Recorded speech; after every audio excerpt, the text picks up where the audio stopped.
Beautiful orange sunset over Legion Field, the exact color of Tennessee's uniforms. Is that an omen? What happens in the game tonight, guys? Well, I think Peyton Manning is mentally ready to handle this game. I think because he's played Florida and he's played Georgia, he's ready.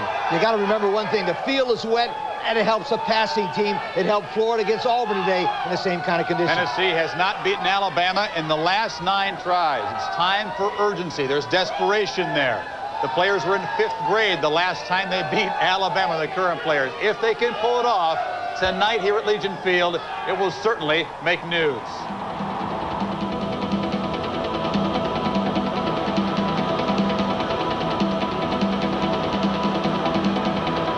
We are live at Buffalo Bills. It's an exciting weekend. It is Super Friday, Super Saturday. Let's go back to the phone calls. If Alabama can hit Peyton Manning, and if you let him set up the pocket, he'll really pick you apart.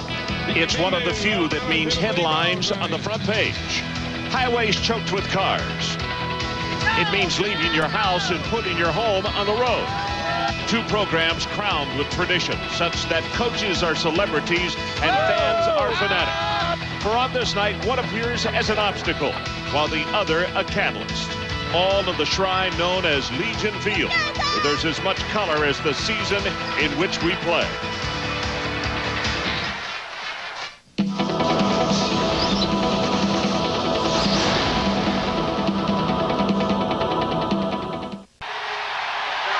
Marvelous dry evening here in Birmingham, Alabama. Legion Field, Tennessee, against the Alabama Crimson Tide.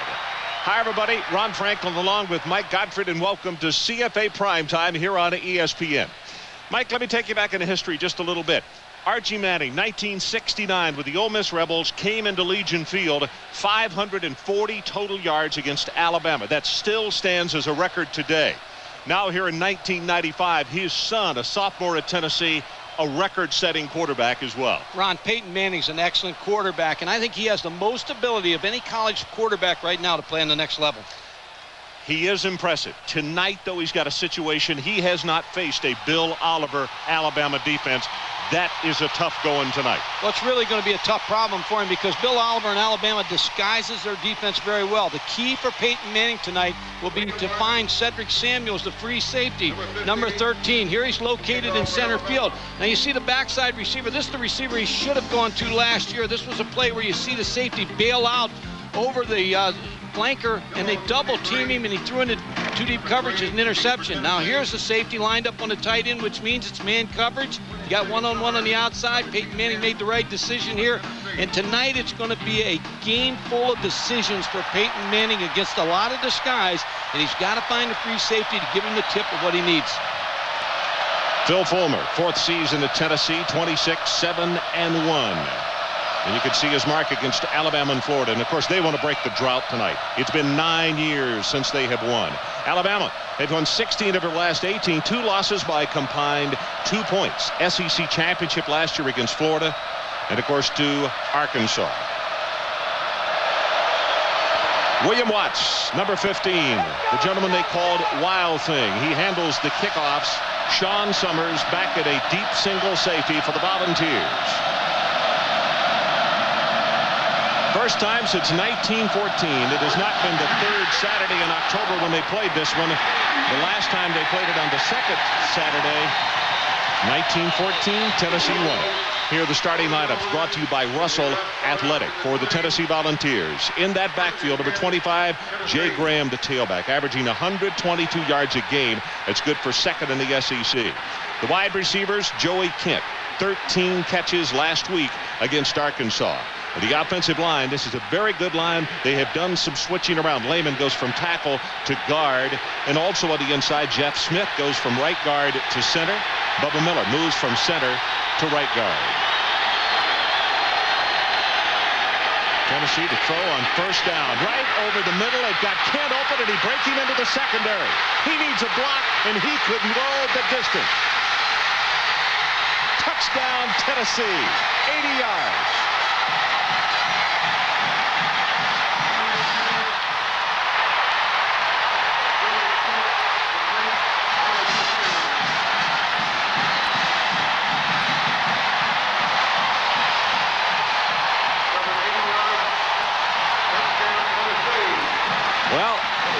The Mannings would hate to see this ball game leave Legion Field the way they get numbers here. 80 yards on the opening pass play from Peyton Manning to Joey Kent. Ball with the extra point attempt, and he's good. A night of decisions for Peyton Manning, but Tennessee comes out and they spread out the field. Now this is Joey Kent. He's just going to work down the field, and the free safety is so deep that Peyton Manning is able to get the ball in front of Cedric Samuel, number 13. See the opening right here. Now Cedric Samuel overruns the play. Joey Kent now goes the distance. Picks up a good block on the backside by Marcus Nash, and then just beats the secondary of Alabama into the end zone. Excellent play call by Tennessee to start off the game. Another look, Joey Kent. Great decision by Peyton Manning. And Tennessee's off and running. Well, Mike, we mentioned in the opening lineups that Kent had 13 receptions last week against Arkansas, and you can see why they like to go to him. But 80 yards on the opening play. And this partisan house went quiet here at Legion Field.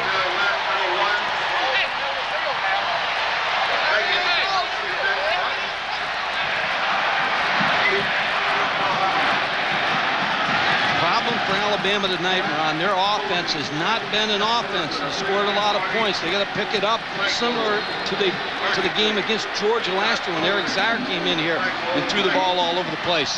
Marcel West, one of the two deep men. Michael Fagan also back there with him as the kickoff from Jeff Hall of Tennessee. Short and to the right side. It's Fagan. Takes it on the run at the 15. And Alabama's going to have good field position, is able to open it just across the 30-yard line. So let's check the starting lineups. Alabama offensively. Dennis Riddle. He's a local youngster from Tuscaloosa, only a sophomore. He has got some growing up to do rapidly here tonight. Wide receiver Todrick Malone, a big play receiver for the Tide. They got to get him the football tonight. For the offensive line, this has been somewhat of an iffy group. Joey Holiday at left tackle, though, the most consistent. Brian Burgett, the senior out of Cedartown, Georgia, opens at quarterback, and he will throw on first down. Swings it out to Riddle. Crosses the 35, and he's out to the 40-yard line, and it's a first down for Alabama. Here are the starters for Tennessee on that down 4. Steve White, number 64, leads the team in big plays. He also has 5 sacks of the year. The linebackers, Scott Gallion out of Seymour, Tennessee. He is off to a tremendous start. Has the most big plays as far as defensive players are concerned. Raymond Austin had that interception return of 46 yards against Florida. Very good athlete in the secondary as you look at him. Not enough for the first down. Second down and short. They go with 2 tight ends, Heath and Johnson. And Riddle will take it straight ahead for the first down as Gallion steps up into the hole to make the tackle. Little adjustment by Tennessee here early in the ball game is a 5-man defensive line right here. As you see the 5-man front, they're a 4-3 defensive team, but they figure Alabama's a running football team, so they go to a 50 front, 5-down lineman trying to stop the run of Alabama. Crimson Tide with the first down. Line of scrimmage just across the 43. Riddle going to be hit at the line of scrimmage. He will spin forward. Green, one of the first men there to make the hit on him. Ron, the key for Alabama tonight is to get the ball in the hands of Todrick Malone, Curtis Brown, Tony Johnson. They're 2 receivers and tight end, because you cannot get in the game with a high-powered offense like Tennessee or Florida and play the game where you're trying to keep Peyton Manning off the field. You really want to keep Peyton Manning off the field, but you've got to get at your big play receivers and score points. Todrick Malone's big tonight. Riddle in motion. Bergdorf wants to throw, holds it up, then gets the pass away, and he throws it short.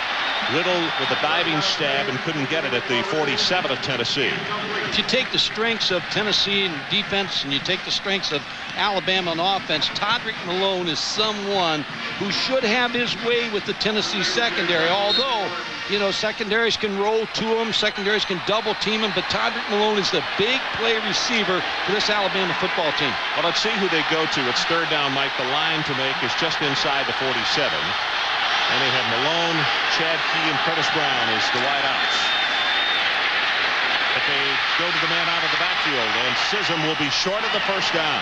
Mike, do you go for it here? It's just across midfield. It's about a yard short from where they've spotted. I don't think so, Ron. I think it's too early, and you punt the football, and you try to punt Tennessee in the hole. Well, that's exactly what they're going to do. Is number 18, Hayden Stockton, comes trotting on, a junior out of Oakman, Alabama. Remember how this team wins. They win by playing great defense and the kicking game.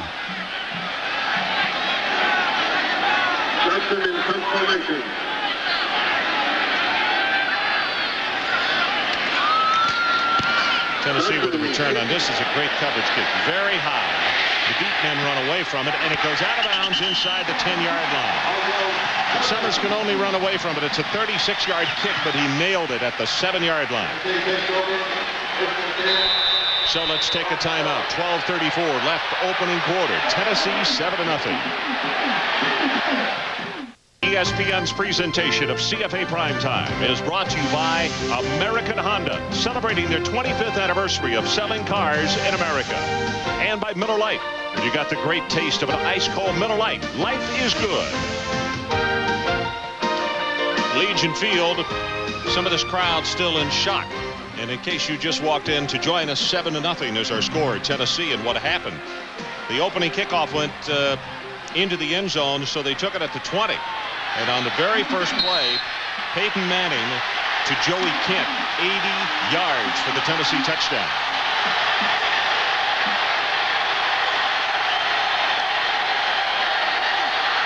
Alabama looking for rush. You can see linebackers cheating up. Graham, big opening, has 5, 6, and 7 yards as he will take it close to the 20-yard, that's a 16-yard line. Look at the eyes of Peyton Manning. He's looking right at Cedric Samuel, the free safety. Knows he's in center field, and he's got the field spread out. Now steps back, 5-step drop, and Joey Kent's right in the seam for the touchdown. Good play call by Tennessee, and again, good eyes, good vision by Peyton Manning. They give him credit for 9 yards in the running play, so it's second and short. But they turn and hand it off to Chester Ford. And the fullback is going to have the first down as he cracks his way at right tackle. John Walters, number 90, the middle linebacker, along with Samuel on the stop. Ron, when I watched the tape of last year's Alabama game in Tennessee, we did that ball game.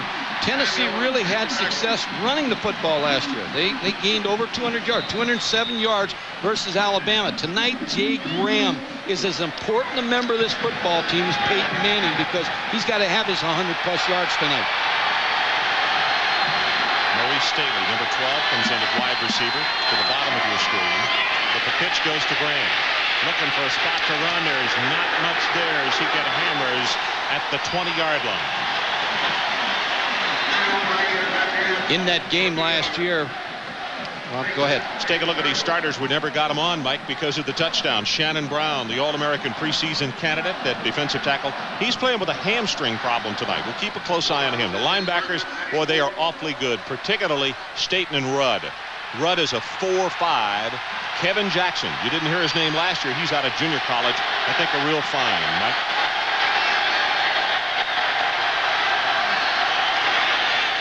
Fakes the draw. Manning throws it complete to his tight end. And Pfeiffer is going to be wrestled back to the 18. They'll give him forward progress to the 22. And now it's third down Tennessee. Ron, in that game last year after the Alabama loss, you and I were standing out in the parking lot, and it was an unusual scene. Peyton Manning coming out of the game, he was down the dumps, and there was Archie, his father, with his arm around him. And I asked Peyton what he told him that night, and he said he walked me back to the dorm. He said, hey, there's going to be some ups and there's going to be some downs in this football. I've had it all, and you're going to have it that way. But that's nice to have a father who's been there console you after a ball game. Isn't that for sure?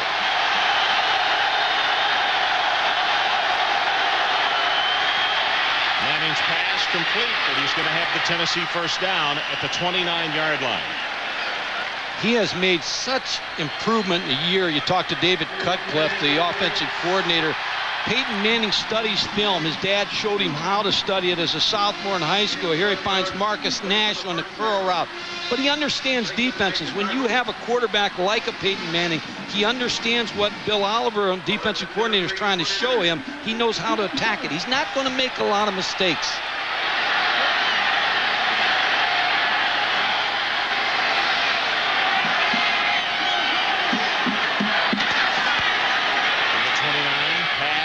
Is caught.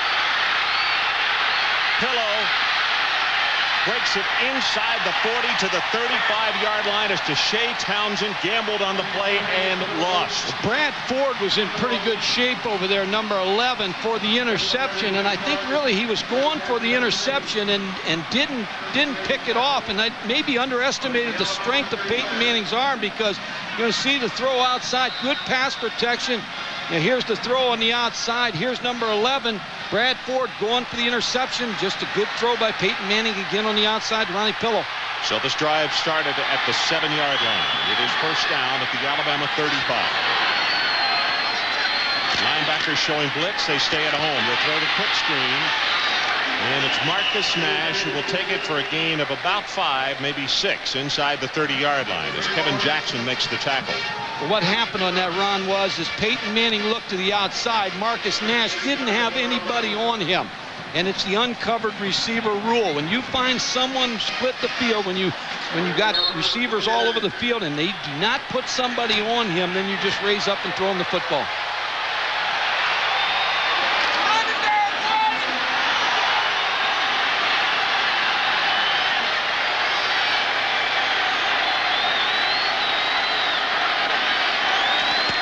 Same situation. Quick pass, nobody on him. He'll turn it upfield, close to the first down, and this is going to be an interesting spot from where the linesman has come in. Ralph Staten puts the stop on him, but they're very close to another first down. In fact, Gene Stallings has walked right down there. Same situation as you see, no one in this area right here on Joey Kent, the middle receiver. So Peyton Manning sees that, just throws to the inside receiver, Joey Kent. There's nobody out there. You've got two blockers right away on Ralph Staten.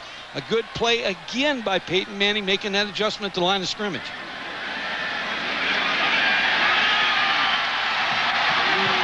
Well, they've got everything going for Phil Fulmer right now. The passing game, you got Alabama's defense a little bit on their heels, and yet you really haven't unleashed your running game yet.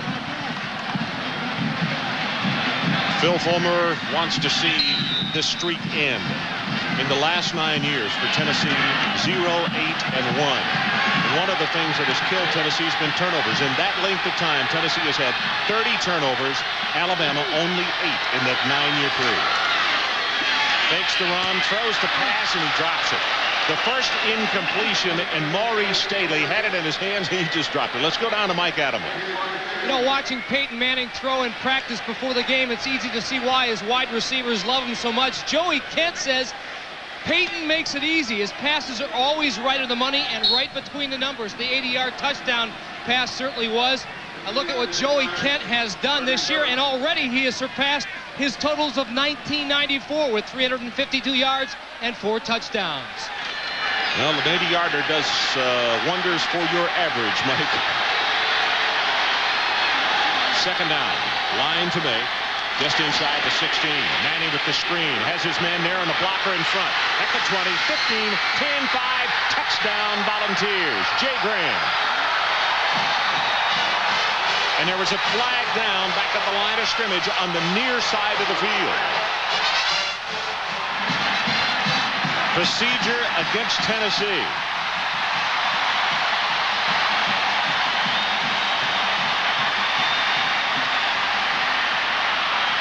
This has been a series of mistakes and turnovers for Tennessee. In the last 10 years, you were telling me a figure the other night of Tennessee's turnovers and Alabama and mistakes. Have illegal motion against the offense, movement at the snap. 5-yard penalty, repeat second down. Look how Joey Kent was not set on the play.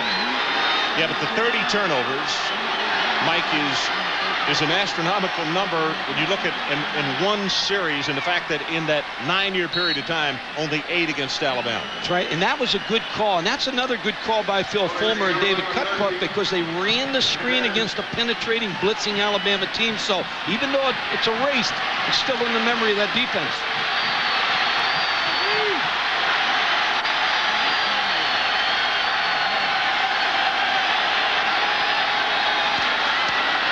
Is never snapped. Shannon Brown comes across and hits Manning, who doesn't have the football.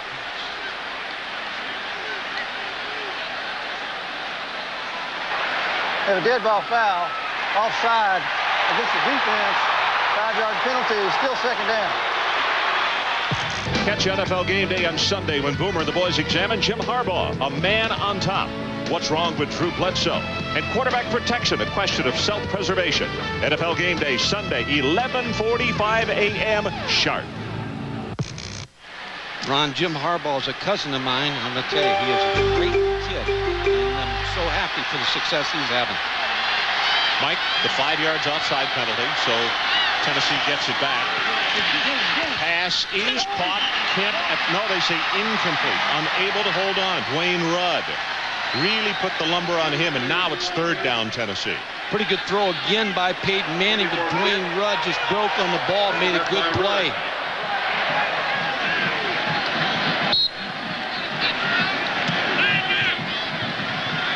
$7-0 Tennessee. They just scored on a play that was called back because of procedure. Right now it's 3rd down, and to keep it going, they need to go to the 15-yard line.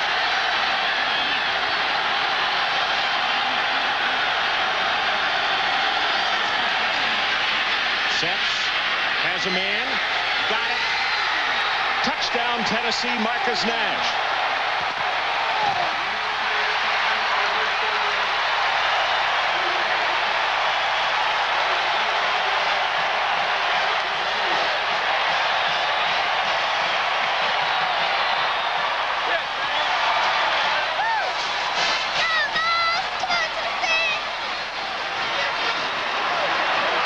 Just a good move by Marcus Nash, who is the middle receiver on the 3-receiver side. Ran a corner route, and another nice throw by Peyton Manning. Jeff Hall tries to make it 14-0, and he does. And as we head to break, we have 7:42 left in the opening quarter. Manning already with 154 yards. 14-0, Tennessee on top, and this Alabama crowd is in shock. As you look at the numbers, you can see why. We haven't played half the first quarter. 6 of 8, 154 yards and 2 touchdowns. His dad's passing record could be in jeopardy here tonight if he keeps this up.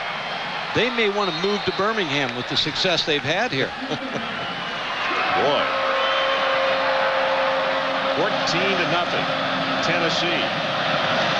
2 possessions, 2 quick strikes. Ball's kickoff.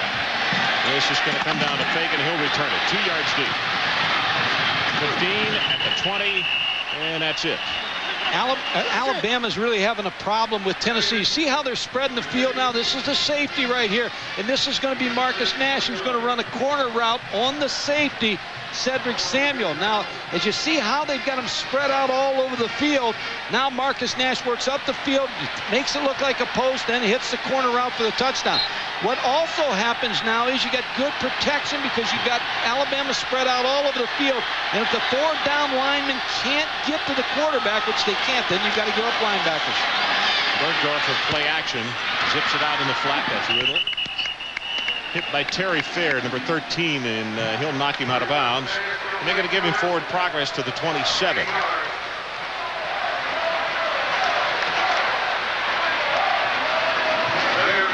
Mike, this is one of those things.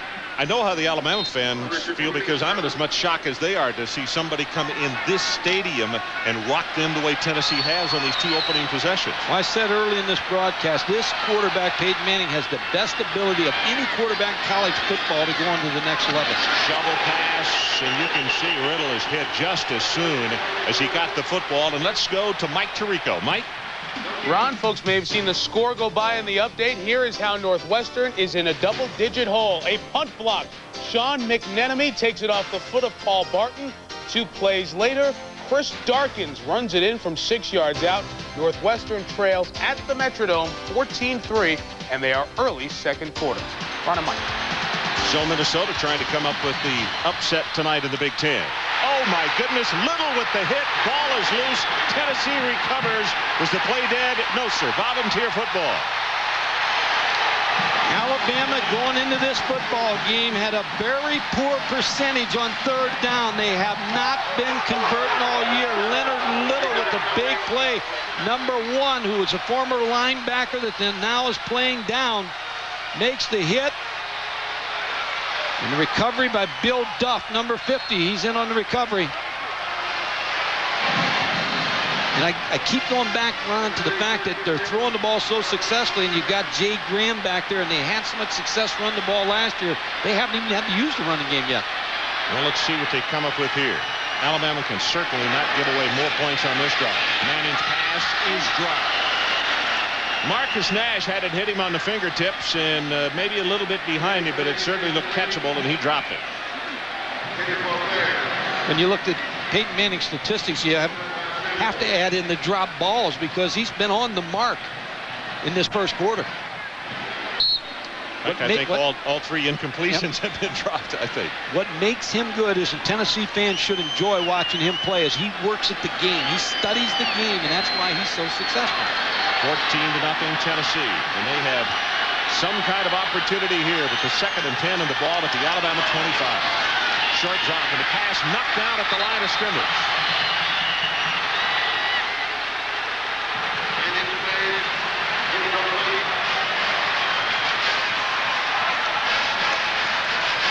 Alabama will give you a lot of different looks. Gene Stallings and Bill Oliver trying to find a way to get to Peyton Manning. If you can't get to him with the front 4, then that causes you the problem of trying to get linebackers added into that, and then that leaves zones uncovered. Chris Hood comes out of the lineup, and it will be a 3-man rush for the Crimson Tide. 3 linebackers, 5 defensive backs. They swing it out. Graham, and with the 2nd effort, may have picked up the 1st down, and he did, Mike Gottfried, at the 13-yard line. Staten finally hit him, but how big is that? Big, and Bubba Miller, you speak big. Bubba Miller's big at 6'1", 295, is leading this little flare pass. Jay Graham just out of the backfield. This is a called play right from the start. Bubba Miller, number 71, out there. Just a couple missed tackles. Oh, you can't miss tackles. Brad Ford, number 11, just did not wrap up Jay Graham. Bubba's not playing 100%. He is 40 straight starts for the Volunteers, but he's got a little bit of a leg problem just below his knee, not 100%.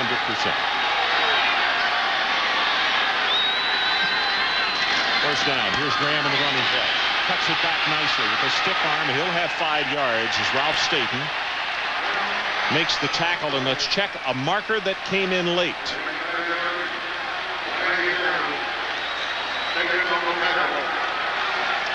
It's like a face mask on Alabama, but Ron, credit to Tennessee offensive line in this first quarter. They've given excellent pass protection to Peyton Manning.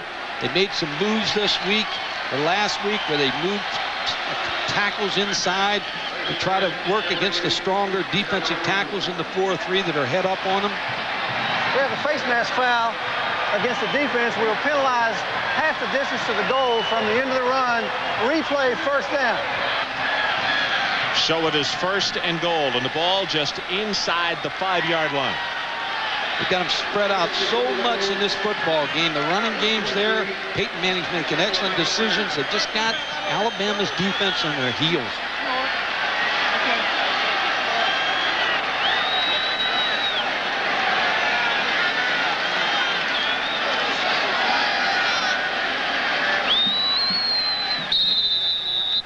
Rogers Redding, the referee tonight, whistles it in play. Here come the Volunteers with a 1st and goal.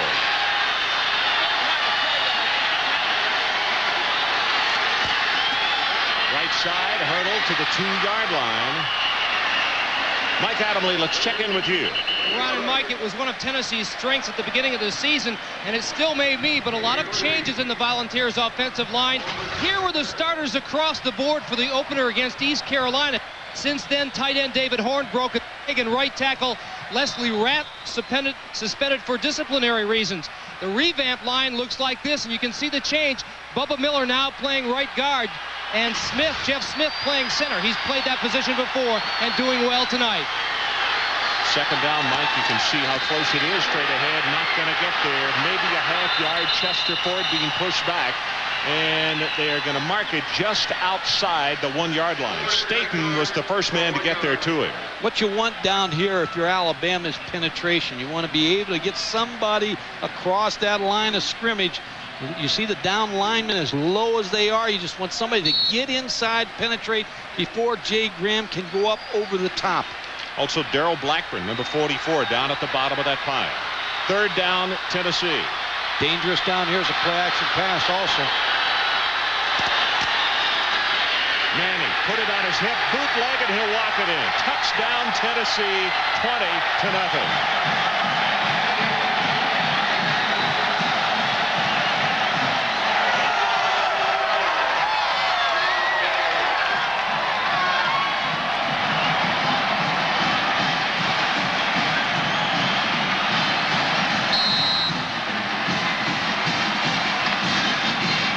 The Tennessee faithful who journeyed down here to Legion Field are really having fun, and we still have 5:04 left to play in this opening quarter.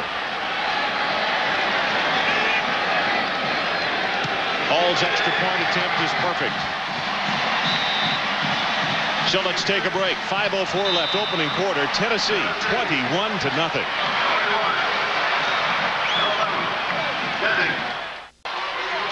Well, that's the Tennessee offensive line on the sideline, and you can imagine the smiles on those faces as you look at Smith, Peterson, Lehman, Redu also, along with Robert Poole.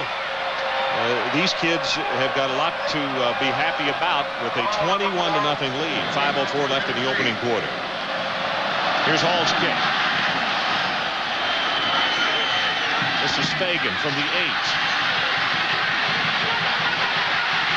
Check it.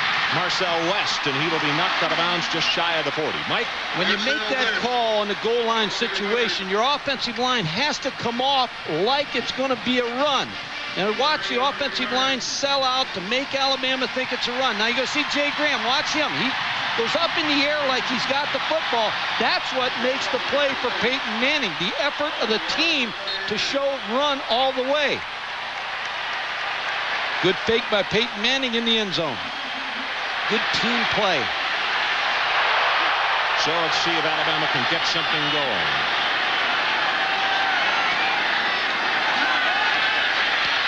Bergdorf gets away once and then stumbles and goes down at the 45-yard line. Freddie Kitchens into the ball game, Ron. Number 9. The sophomore out of Atala, 6'2", 230 pounds. And right now, Alabama just wants to get something shaken. You're right. They're trying to get something going. Freddie Kitchens' numbers, he's thrown 5 passes. He was suspended first 2 games of the year. So people like his ability to throw the football, and that's why he's in the ball game. You know, one thing you also have to remember, this afternoon at the Cotton Bowl, Texas led 21-0 and finished with a 24-24 tie. So there's never a time when you can let down. This is Riddle. And it looks as though he's going to have the first down or close to it, but they're going to mark him at the 46-yard line. Ron, you're always looking for a jump start as a coach. You get behind 21-0. Gene Stallings is just looking for a spark right now. You're not surprised that he made the change? No, Brian Bergdorf is a fine quarterback, and I'm sure you're going to see him back in the ball game. But what he's looking for right now is Freddie Kitchens to come off this bench and give a spark and bring this ball club back to life. Well, he's got a third down situation now. He needs the 50-yard line. And Alabama's been terrible in third downs. Still holding on to it. Ran right by the Tennessee player, and then White will wrap him up. Shane Burton coming across also. And in fact, it was Burton's 64 or 84 rather than 64 on the stop. Gave that statistic early in the game that coming into the night, third down conversions, Alabama was 19 of 70 for just 27%, and they have not been able to keep the chains moving tonight. So Hayden Stockton to punt it away, and it's Sean Summers who is back in a single safety for Tennessee.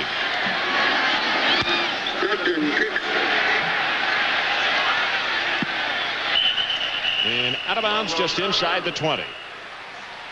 ESPN is your home for college football again next Saturday at 11:30. We get things going on College Game Day. At 12:30, Ohio State takes on Purdue. At 7:30, Kansas visits Oklahoma. Scores and highlights on the Residence Inn College Scoreboard. Ron Franklin with Mike Gottfried and Mike Adamle from Legion Field in Birmingham, Alabama. 21-0. Tennessee has jumped on top big and early in this one.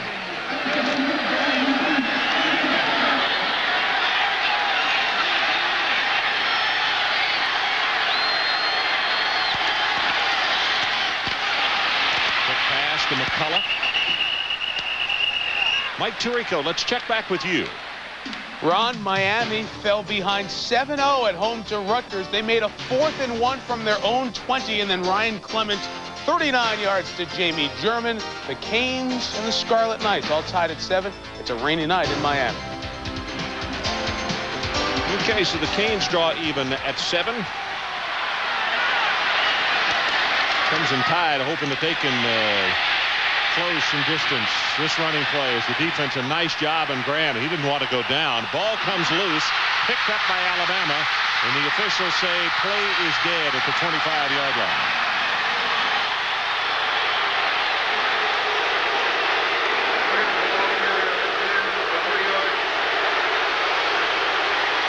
Jay Graham trying to bounce this ball outside, takes the handoff, now tries to work outside, slides outside.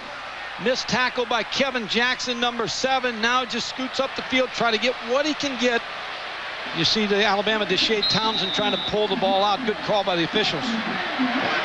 Forward progress had stopped, so it is 3rd down, Tennessee. And they need to take it to the 29 to keep this drive going.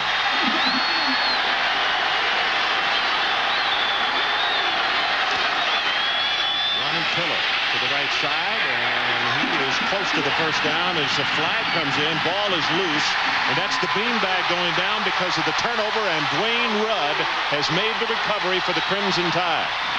Kelvin Moore made the hit and caused the turnover. Well, you saw in the play before where Deshae Townsend tried to pull the ball out of Jay Graham's hands. When you get behind 21-0, you've got to be able to try to cause turnovers. Here's number 87, Dwayne Rudd, just sliding over, getting in a situation where he makes the play on Ronnie Pillow. The ball comes loose, and Alabama and Rudd recover. So Alabama with a huge break right here, and let's see if they can take advantage of it. Freddie Kitchens will continue to operate at quarterback for the Crimson Tide.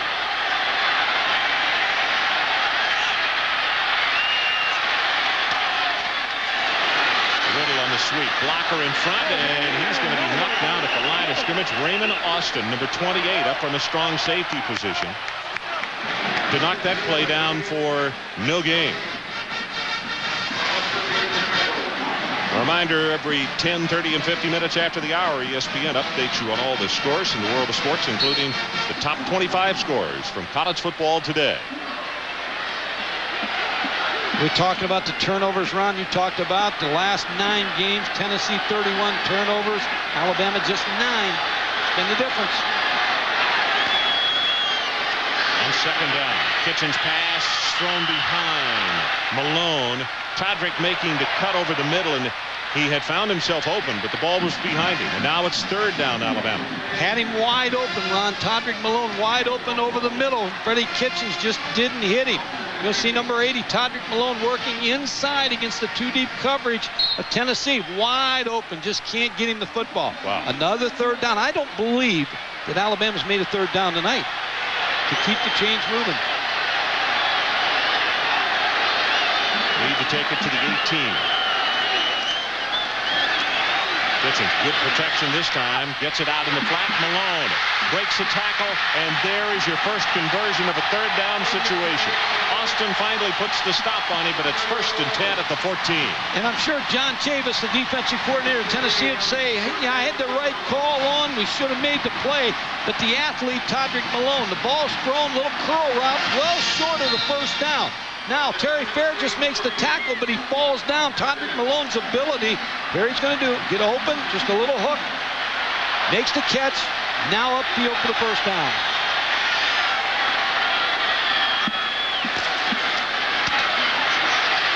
Bradley with the running play. We'll take it down to the 10. It's going to be a gain of 4. That could be the last play of this opening quarter, as we're at 12 and now 11 seconds. Back to fair on a play like that when you've got 12 yards to pick up the first down. Almost smart to play it a little softer to make sure you keep him in front of you. Oh, Ron, you're right. You don't make that kind of mistake as a defensive back. Well, that's the end of the first quarter with our score: Tennessee 21, Alabama nothing. So you look up into the lights in part of the sellout house here at Legion Field. Gene Stallings with a concerned look on his face. Phil Fulmer would just as soon see that goose egg stay up there as far as Alabama's concerned. With the Crimson Tide with a second down, and they need the ball around the 4-yard line to pick up the first. Freddie Kitchens wants to throw, loses the football. Are they going to say incomplete pass, or is it a fumble? It is a fumble and recovered by Tennessee. Jesse Sanders is the man who made the hit on him. Ron, they jumped into a different look just before the snap of the football. John Chavis makes a move here just before the snap of the ball, and Jesse Sanders is going to come off the corner. And no one sees him, and he makes the hit on Freddie Kitchens. A great call by John Chavis. Alabama didn't pick it up. You know what, Mike? I'm not so sure that the youngster wasn't trying to throw the ball. I think he was. Yeah. I think he was. He did not see Sanders come from the backside after they stemmed into that defense. I think he thought he would get away with an incomplete pass, so I guess is the point I'm making. So they missed the opportunity to get points. Manning has it complete out to Marcus Nash, and it is out to the 31-yard line. This is as good a performance as I've seen out of a college quarterback in a quarter and whatever we played, a minute, by Peyton Manning. He's right on the mark on his throws. He's making good decisions. He's checking off at the line of scrimmage, and against the defense, it's giving him a lot of different looks. Cedric Samuel, the junior out of Demopolis, was at cornerback. They moved him over to free safety. Tennessee with the running play. Not much there as it's hit at the line of scrimmage. Walters and Kelvin Ward. Peyton Manning tonight, 9 out of 13, and those 2 touchdowns. It was his highlights tonight. In the first play of the game, he finds Joey Kent open down the middle for the touchdown. He came right back. Hit Marcus Nash on a corner route for a touchdown. Good throw, put a lot of air under the ball. And then what do? You great fake, and you get one in with your feet. So back to live action, and that's how we stand, 21-0. As Peyton goes back to a shotgun, and you can see Alabama showing blitz. Here they come. He fumbles the ball, picks it up, and tries to cut his losses as easily as he can, as he's going to be hit. And let's check in with Mike Tirico. Well, Ron, thus far hasn't been a great day for the SEC West. LSU was trailing Kentucky until a couple of moments ago when Pat Rogers comes up with the interception in the last minute. Is he going to run out of gas? No. 66-yard touchdown. Tigers in the locker room up 3 at the half. Mike, that race was with an offensive lineman. That's the reason he still had enough gas. He had some oxygen there. Manning hit just as the ball got away, and that's what Alabama's got to do. They have got to get some pressure on. He's been sitting back in the pocket and having time to set up and throw. Well, the best way to take the quarterback out of the game is make him go on his backside, and Ralph Staten was a blitz number 41. They did get people in the face of Peyton Manning on that play. Larry Binion. First punt of the night by Tennessee.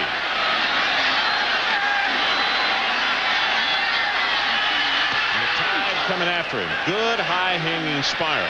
No fair catch is called for, and we'll have a return from the 23. Out to the 27-yard line. Goss with a 8-yard return. We'll be right back.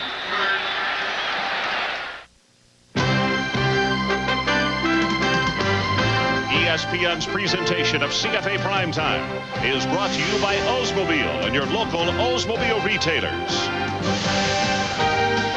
Well, 1932, a real football game was played here in Birmingham. The Vols, Beanie Feathers, and Crimson Tide's Johnny Kane punted the ball 40 times, if you can believe it. Feathers 21, Kane 19. But a punt deflected near the end zone by Tennessee determined the game.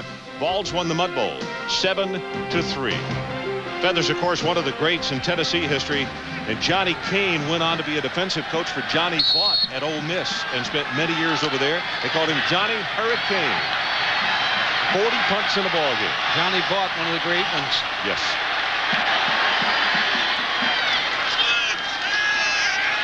Kitchens runs up out of the pocket, has 5 yards. Can't get by the second tackler at the 35-yard line. Gallion will put a stop on him, and Alabama has a player shaken up at the 35. It's an interesting move by Gene Stallings and Homer Smith of bringing Freddie Kitchens into the ball game. Now, they didn't score the last time. Tennessee with a good move defensively and the blitz on, and Freddie Kitchens fumbling the football. But an interesting move. Mike, Ed Sissom goes to the sideline. He has been bothered by an elbow injury, and he was holding that right arm in.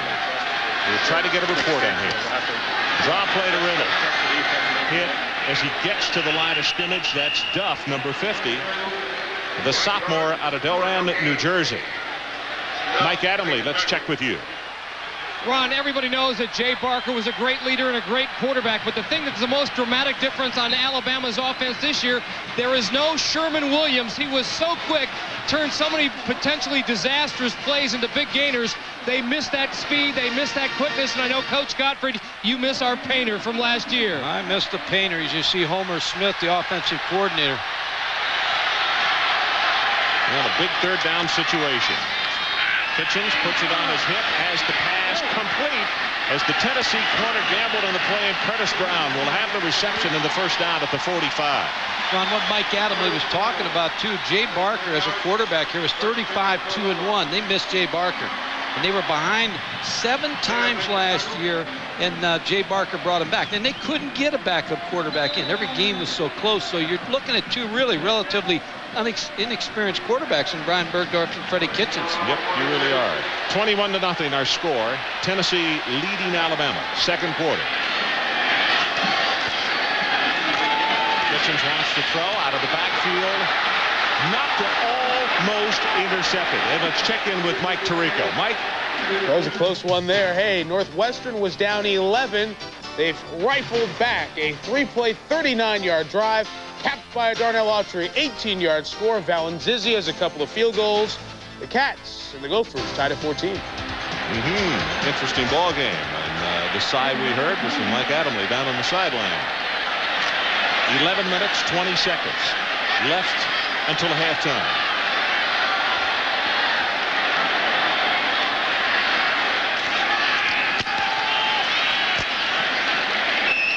Green will make the hit on Riddle as he went straight ahead around the 47, maybe the 48-yard line.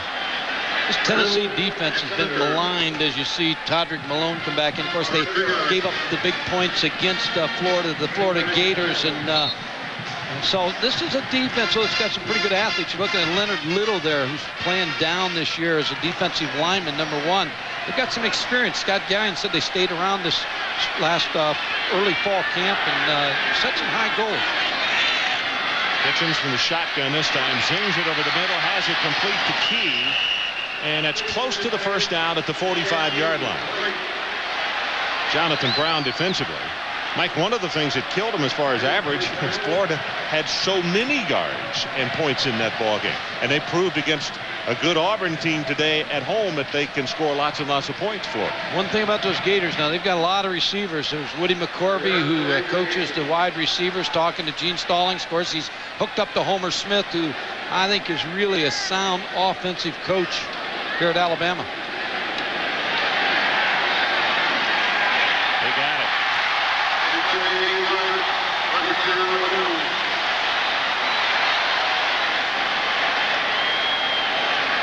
When Tennessee walked through yesterday, they came to the stadium, you could tell they were confident. I talked to Peyton Manning, we sat down with him, and he just had that confidence about him, and their players and coaches. And Alabama the same way the other day. They were very confident, but this was a very confident Tennessee team yesterday.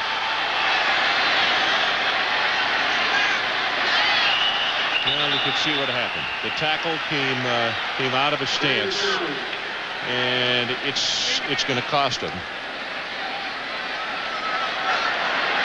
We have a dead ball foul, false start against the offense, 5-yard penalty, still first down. But host Roy Firestone sits down one-on-one with some of the stars of the upcoming World Series. You can look forward to hearing from Greg Maddux, whose win last night put the Braves one game away from clinching the National League pennant. That's Tuesday, 7:30 Eastern Time, right here on ESPN.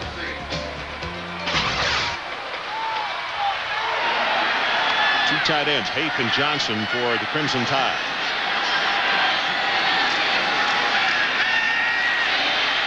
Kitchens waits, gets it away, and has it deep, and that's Todrick Malone. The way to attack a two-deep zone coverage is routes over the middle. That's the way you attack the two-deep coverages. And I think Todrick Malone's as good a receiver as we've seen this year in the SEC. Just like the Florida receivers, the receivers at Georgia's got good hands and good speed and will make those catches over the middle. Kind of glides through his route. You see him catching the ball out in front rather than letting it get into his body. And it's good for 19 yards. Glad to report that Sism is okay. He's back in the lineup. Kitchen scrambling. Pressure is on, and they'll push him out of bounds around the 30-yard line. Bill Duff got a hand on him. Billy Barron, also number 94, was applying good pressure. Difference in quarterbacks right now. Curtis Brown, a wide receiver. Now, I know Freddie Kitchens is the backup, and he's not getting a lot of practice time. Curtis Brown coming over the middle, wide open over the middle, just can't get him the football.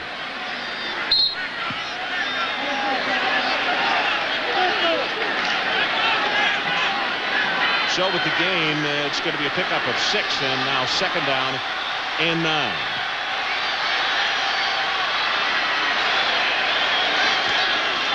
Draw play. Riddle breaks off a tackle down to the 20-yard line, and that is very close to the first down for the Crimson Tide.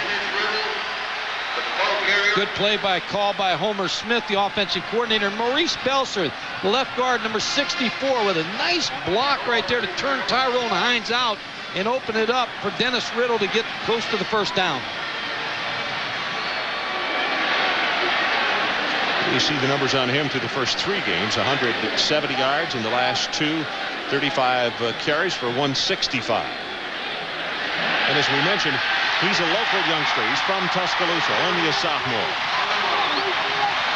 It's a big drive for Alabama, and they've got to get points, and they've got to get a touchdown. Cannot settle for a field goal in this situation. When you're playing against an offense like Tennessee's, you've got to score 7. By the way, the longest rush by Alabama tonight is 9 yards. That play.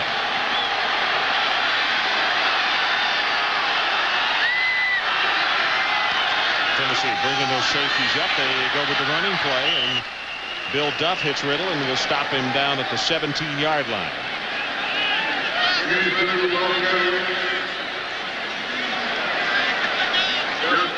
Eugene knows full well that they've got to get points on this drive right here. They turned it over the last time they were in this position inside the 20-yard line, and they were setting up to throw. So the fans may not be wild about this thing aesthetically, but he's doing what he knows, or he thinks they can get it into the end zone with. You see Tennessee switching into that odd front. Pass is caught at the 10-yard line. Chad Key, and that is enough for the Alabama first down. There's a difference, Ron. They jumped into that defense on that play, but Freddie Kitchens read it, and it was blocked properly, and the pass was thrown the outside to Chad Key, number 19. Here's the jump. They moved. They stemmed to a different defense. Now the offensive line changes the responsibilities. They picked it up, got a good play called. Chad Key with a catch. And you could see 22, Jesse Sanders, who were trying to bring him from the outside. They picked up that block this time. It's a game of chess by both these coaching staffs.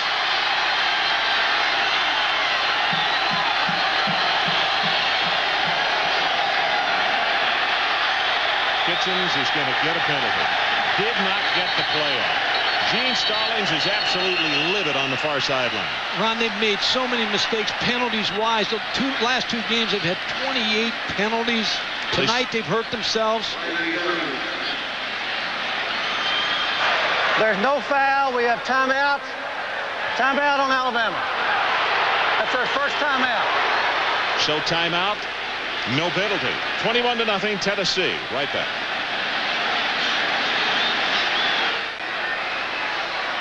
Gene Stallings talking to Fred Kitchens right there, Ron, and on the previous play that they had a problem, Alabama, and you're going to see it here. When a quarterback checks off, he has to make sure his tailback hears him. See, here's Dennis Riddle. He cannot hear the check off. Now he gets it from Freddie Kitchens, but when you make a play and you're going to check it off the line of scrimmage, you've got to make sure you turn to your running backs because they're behind you and can't hear you.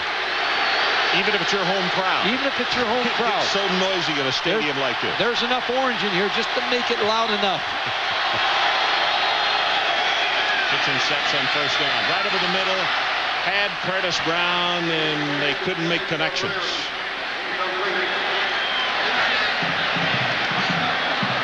Mike, I thought it was close to catchable, but couldn't hold on. George Kidd, who was playing with a cast on his hand. Let's take another look here. Curtis Brown, that same route that he missed him on just a minute ago, he hits him right in the hands. A little bit out there, but he still should have made that catch over the middle. And Curtis Brown is an excellent receiver coming off surgery. Senior out of Johns Island, South Carolina. Kitchens on second down. Ball is tipped and is still caught by Curtis Brown. Tipped at the line of scrimmage. Brown came down with it, so the Crimson Tide will pick up, it looks like 3 yards, and now it's third down. Todrick Malone is coming back to the huddle, and I'm sure he's going to tell Freddie Kitchens that I was open on that play if you just give it a little bit longer. Open in the corner, but they just didn't see him. Looked like Shane Burton, number 84, got a piece of the ball at the line of scrimmage. So here we come. Third down. Goal to go. He wants to run. And it's going to be tackled at about the 3-yard line by Hines. Probably the better runner of the two quarterbacks is Brian Bergdorf, although Freddie Kitchens tried to tuck it down and go with it. Well, you can see where the ball is, just inside the 3-yard line. Chad Key is checking in. We do not see the kickers, and the home folks like it. The Bama folks are saying, yeah, let's try to put it in the end zone. It is fourth down and goal, and the crowd will tell you if they get it in or not.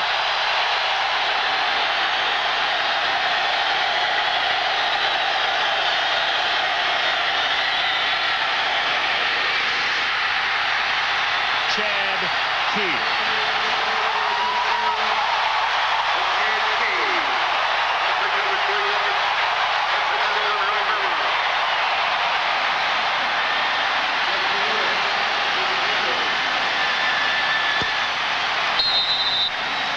Ron, I think that was a great play by Freddie Kitchens because I think he was going to throw the flare pass to the right to Dennis Riddle, but came off of it to find Chad Key open over the middle. Michael Proctor. There's it right down the middle. So let's take a break. 21-7, our new score. 6:10 left until a halftime.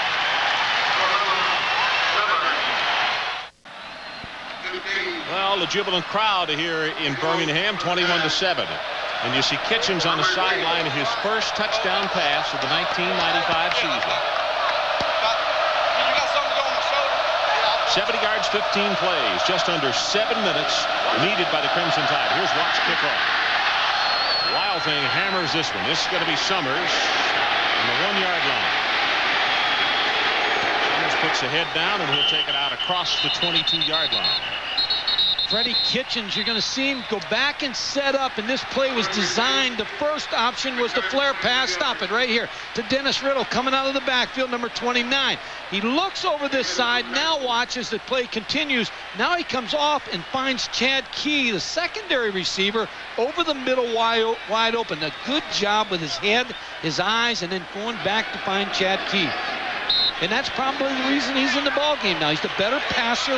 You're down 21 points. Gene Stallings, Homer Smith riding with Freddie Kitchens. Chad Key, an interesting story. He's a quarterback. When he came here, he just said, wherever you'll put me as long as I play at Alabama. So he's a wide receiver. He's done an excellent job. Joey Kent Right across the middle. It's going to be good for about 4 yards as Walters is there to put the stop on here. Shannon Brown putting a little pressure on Peyton Manning. Peyton Manning said he's a great defensive lineman. He didn't practice a lot this week, has a hamstring pull, yet he's playing in this football game tonight. He's going 100 miles an hour. 10 of 15, 187, 2 touchdowns for Peyton Manning. And now they say officially a 2-yard gain, so it's 2nd and 8.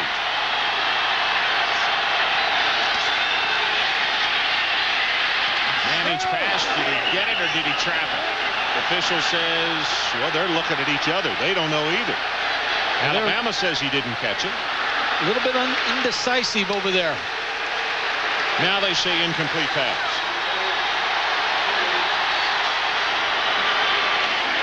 A little slow move by the officials over there on that play. So it's going to be 3rd down. And if they want to keep this drive going, they need to move it out to the 33-yard line. Mike, to me, the biggest difference that Alabama has done defensively is they're finally getting pressure on the quarterback, which they didn't at all in the first quarter. Getting a little pressure on him, and there's, again, Bill Oliver's the master of disguising his defense, doing a little bit better job now, Alabama. Here comes the blitz. The 2 middle backers. Peyton runs up, gets it away, and it's almost intercepted at the 30, and it's dropped as Kevin Jackson had cut in front. And folks, that would have been a sure 7. Well, you talk about what you try to do to a quarterback when you decide to blitz. Ralph State, number 41, blitzes. And when you blitz a quarterback, the receivers have a shorter route to run sometimes. Now, also the defensive backs understand that. Here comes the blitz now. They're bringing backers. Dwayne Rudd's coming. Now Peyton Manning starts to move out. His receiver makes the short adjustment. Peyton makes a mistake, throws the ball, almost picked off. Benion's kick. This is to Goss. He's going to let it bounce. Then tries to pick it up and has to cover it at the 32. Very dangerous decision. Well, I want to go back to the decision that Gene Stallings made putting Freddie Kitchens into this ball game, because I said I thought he put him in for a spark, and I think he's got that spark. The defense is playing better now. They've settled down a little bit for Alabama. They've got a better read on this Tennessee offense, and Freddie Kitchens has just added a little bit in this ball game, and I think it's brought Alabama back. Situation, we have 4 minutes and 50 seconds left until halftime. Tennessee on top 21-0 at the end of the first quarter. But the Crimson Tide came back with 7 here in the second and have the ball again. Kitchens gets away from the pressure, and his pass just a little too far. He was looking for Curtis Brown.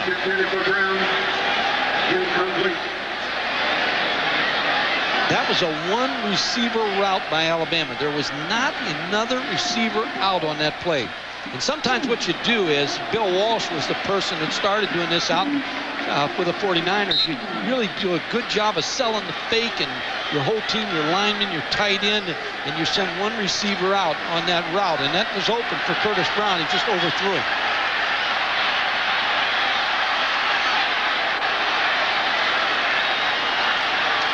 Kitchens puts it in the stomach of Riddle. Has 5, has 10, had it off at 15, 16, and 17 yards as Jerron Jenkins will finally put the stop on him. And all of a sudden, some vitamins as far as the Crimson Tide offense is concerned. Well, this was a great-looking play by Freddie Kitchens. Steps back. John Causey, the center, with a good block. Dennis Riddle, good draw on the Tennessee defense. And you're right, the 10 years of frustrations hitting Tennessee again a little bit as the crowd, and the crowd from Alabama is back in this thing with Freddie Kitchens. 18 yards in the play. Kitchens puts it up on top. Curtis Brown is out there. Did he hold on? No. He dropped the football as the defensive back for the Volunteers had fallen down. What happened on this play, Curtis Brown on the previous second play ago ran a corner route.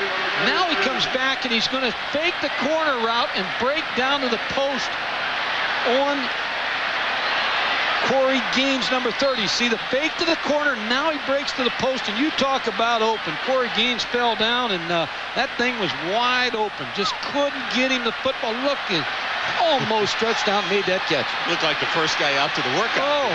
Oh my goodness.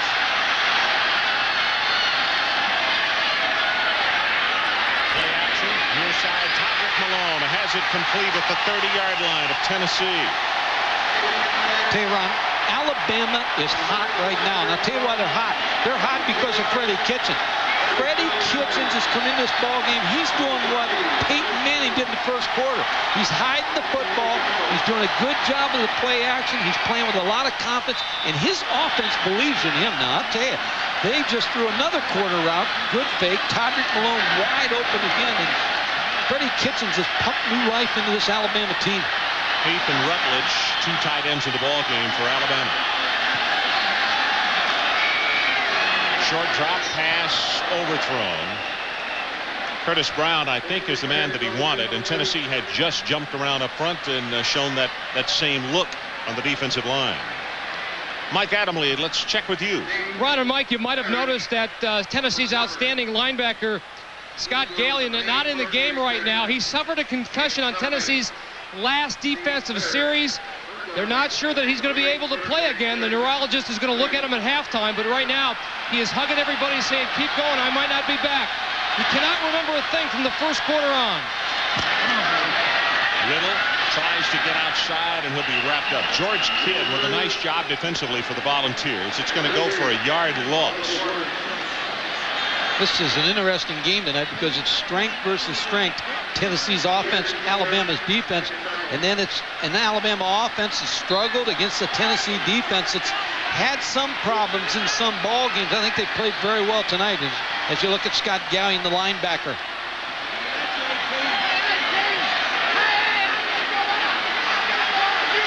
So it's 3rd down, and they need to take it to the 20-yard line to pick up the first. About to go under 3 minutes until intermission time. You see they roll the pocket, wanted to throw the shove it pass. Tennessee cut it off at the pass, and Jonathan Brown will knock him out of bounds after a pickup of a couple. And now let's see, will the Crimson Tide go for the distance field goal, or will they punt it away? Looks like Proctor will come on.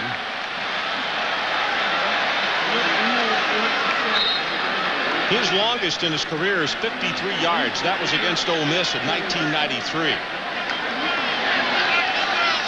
7 of 7 this year. His longest 45.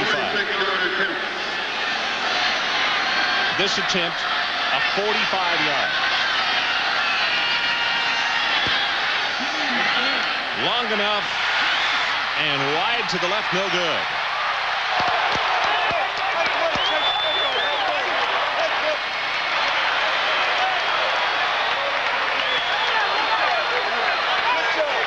Tennessee takes over 1st and 10. Tip off the 95 college basketball season with Midnight Madness. It all starts tonight from Maryland, Virginia, and Michigan. ESPN2 at 1 a.m. from Kansas, Minnesota, and Mississippi State. So Midnight Madness. Good to see the basketball players getting in action. Graham in the running play. Takes it over the right side. 4, maybe 5 yards. Now, the truth of the matter is, until that missed field goal just a moment ago, Alabama had wrestled the momentum away from Tennessee, and that momentum had been sizable. Now, it is, I think, important for Tennessee to move this thing down here and show a little muscle again, don't you? I think it's very important, Ron, for Peyton Manning to take this 232 and make the most of it with the running game. Just no check at Eric Lane. The fullback will be short of the 35-yard line. And now it's going to be a 3rd down situation for Tennessee, and they still need about 3.5 yards.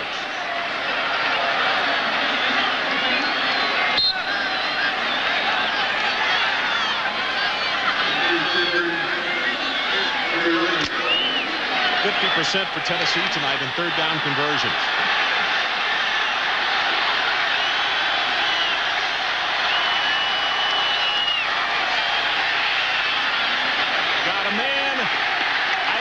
He made the read. It's Joey Kent. That was an audible at the line of scrimmage because of what Alabama showed, but what a nice touch and pass. What it was a 3-step drop, just a quick pass, but Peyton Manning saw that the corner rolled up. Number 11's rolling up Brad Ford, so now he waits for Joey Kent to get behind him. just an easy throw for Peyton Manning. Joey Kent rolled up. Safety has to come over the top. Peyton Manning with a good throw. So it's 23 yards, and Mike, that puts him over 200 yards in his first half.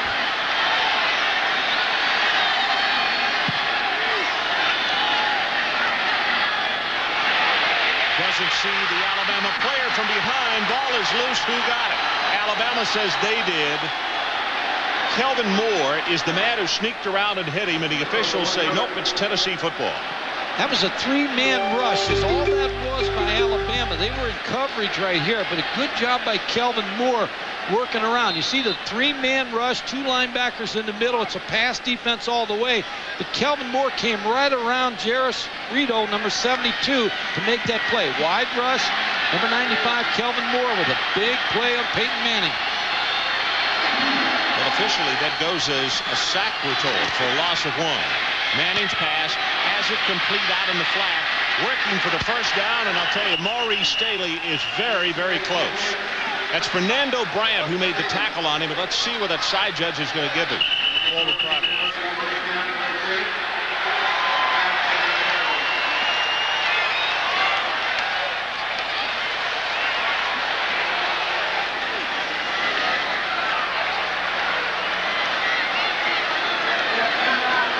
On Tennessee. So Tennessee calls a timeout. And we'll take the break. 51 seconds left until halftime. Don't go away.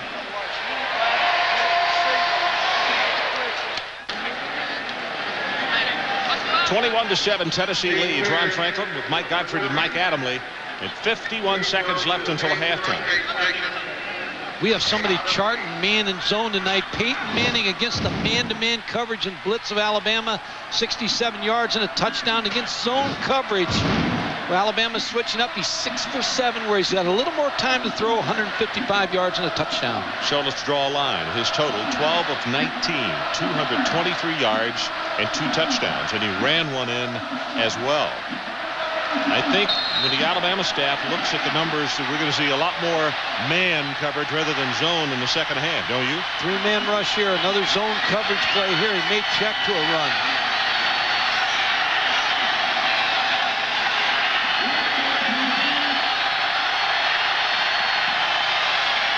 And he's going to throw it. Backside pressure. Got his man right over the middle.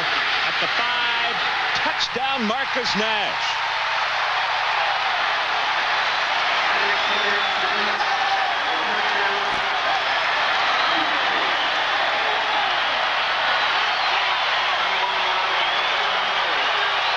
Got him right down the middle again, Ron, just like the first play of the game. It was the exact same play, only a different receiver now. Marcus Nash in front of the safety and right behind the linebacker.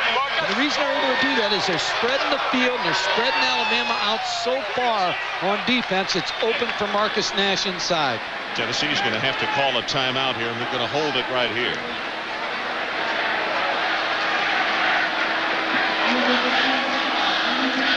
Marcus Nash is going to work inside this safety right here for Alabama. And you see the linebackers inside. He's going to get right in between the linebackers and then the safety. And that's Cedric Samuel, number 13, missing. And then Deshae Townsend missing a tackle. Peyton Manning eyeing up the receiver all the way, Marcus Nash, right behind those linebackers. And then just poor tackling by Alabama. Mike, he is now 7 of 8 against zone coverage, and that brings him total yardage 253 yards in the first half. 65%, 13 of 20. What did you say his dad threw for here tonight, or when he played in Birmingham? 468, I believe. I'm going to have to go back and check the number. I happen to file that, and it's filed at a place I can't get to it. It might have blown out. It might have been file 13. I think it blew down to the field. Mike Adamle's got it. So the extra point attempt now, Jeff Hall. Good pass, kick is good, and let's go down to the sideline to check with Mike Adamle. I think he's got those numbers handy. Well, here you guys go. 26 years ago here at Legion Field, the other Manning was making a name for himself. He, of course, Archie, one of the great singular performances in college football history. Manning responsible for 540 yards of total offense and 5 touchdowns. He ran for 2 scores and then riddled the Bama secondary for 436 yards passing, 3 of those touchdown passes. It was also the very first college football game ever televised in prime time on ABC. What a night for Archie. I have a feeling, I know that Archie and Olivia are here tonight, but Archie probably has popped a button or 2 here in this first half with the first half that this youngster has had. I mean, he has 87% of their offense. He'd be smart. He would not wear buttons to any games because he's going to pop them all year. By the way, coming up next to the GMAC halftime report, we'll have an SEC recap. Also, Notre Dame gets quite a scare. And Northwestern Magic, all about and more, coming up on the GMAC halftime report. Well, this is a coverage kick. This is going to come down to the tight end, Tony Johnson, and he will return it to the 40-yard line. And Bama will have 38 seconds left to work with. Still have 2 timeouts, so they've got good field position to try to move this football. 28-7, Tennessee. Couple key plays for Alabama in that last drive, the missed interception that they had on Peyton Manning. They had that interception when they pressured him, and their inability to score the last time down the field. Tennessee with only a 3-man rush. And as Kitchens going to be hit from behind, and he'll go down at the 40.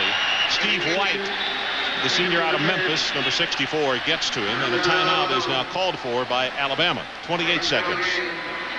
Just a 3-man rush, but nothing was open. A lot of coverage. Dropped 8 people, Tennessee, in the coverage on the last play, and there was no place for Freddie Kitchens to find to throw the football. ESPN is your home for college football again next Saturday at 11:30. We get things going on College Game Day. At 12:30, Ohio State takes on Purdue. At 7:30, Kansas visits Oklahoma. Scores and highlights on the Residence Inn College Scoreboard. Be anxious to see KU next week as they travel into Norman. Oklahoma with a big come from behind today. They were down 21-0. Came back and tied that game against arch rival Texas at 24. Ron, when you talk about quarterbacks, you talk about levels and you talk about grades and where they're at. But I said this at the start, and I'm going to stick with it. This young man right here, Peyton Manning, is further along right now than any other college quarterback in the country. Ability-wise, intelligence-wise, and understanding the Tennessee system. Travis Redu, the young man he was talking to there, is also from Louisiana, from Marrero, Louisiana. And he was put into a starting position tonight at left tackle.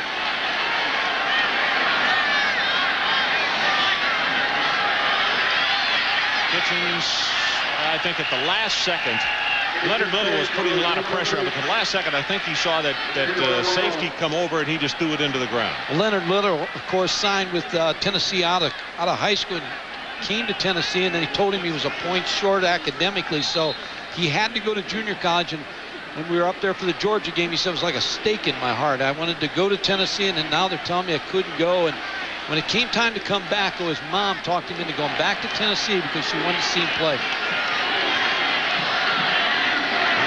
Hit causing a fumble back in the first quarter. Kitchens out of the backfield. He'll have it complete. That's Sisson. Tennessee still has a couple timeouts if they want to force the punt. 1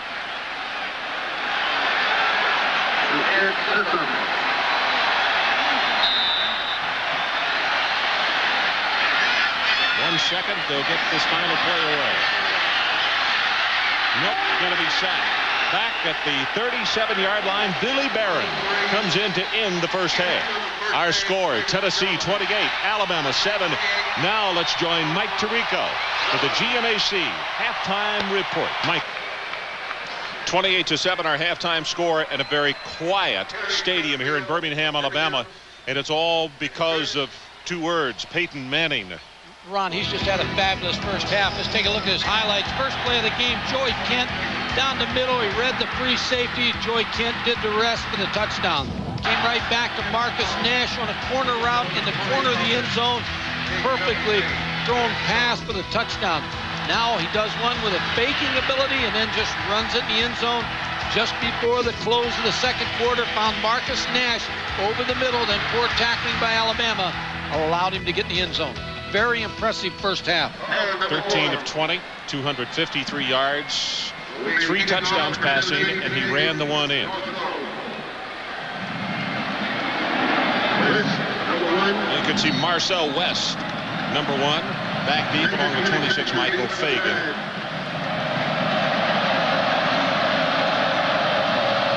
Jeff Hall to kick it off, and we're underway here in the second half. Crimson Tide, as West returns it from the 7, drops the ball momentarily, trying to see if they can get something going.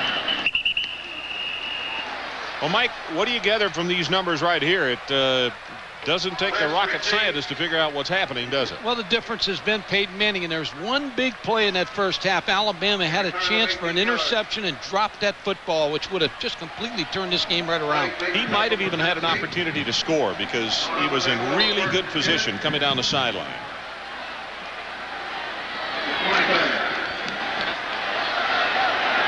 Freddie Kitchens 9 out of 16 in the first half. Gave a little spark, but then kind of fizzled out a little bit as we close to the half. Kitchens throwing first down, puts air into this one and can't get it to Curtis Brown.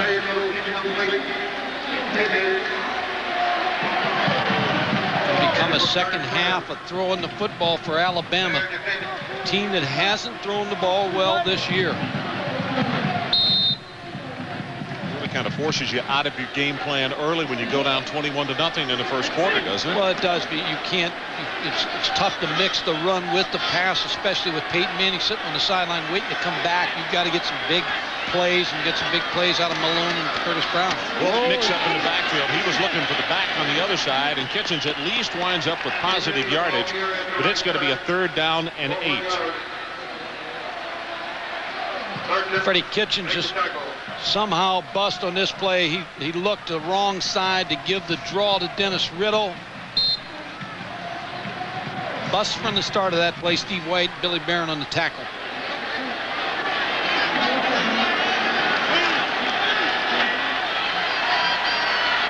Alabama does not want to have to go 1-2-3 and punt this ball right back to the balls. From the shotgun, Kitchens has his man.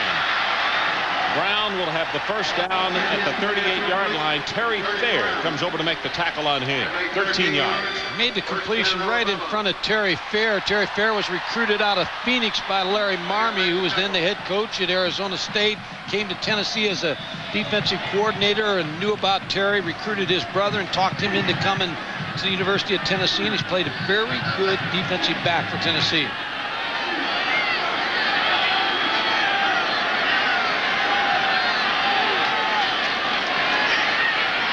Kitchens has it complete again. Curtis Brown. Working Curtis Brown on Terry Fair again. Came back with a short post against Terry Fair here. They've been able to run the corner route. Now it fakes. You see the outside position by Terry Fair, and Curtis Brown took it inside, and a good throw by Freddie Kitchens. This is such a big drive right here. Otherwise, they don't score here. The track meet begins, I believe. Ball resting at midfield. Tennessee showed a blitz. They stay at home. Kitchens has another one complete. This time it's Chad Key. That's good for 11 yards. So the sequence of plays, 13, 11, and 11 yards. And still the draw is there for Dennis Riddle. They like to run the draw, Alabama, just to slow down the rush. But this is going to become a passing game all the way for Freddie Kitchens. The only run I expect much of is the draw. Chad Key over the middle, number 19, against Tyrone Hines, the middle linebacker. And Chad is injured. He is still down on the field, and we've had to stop play here as the trainers have come out to check him over.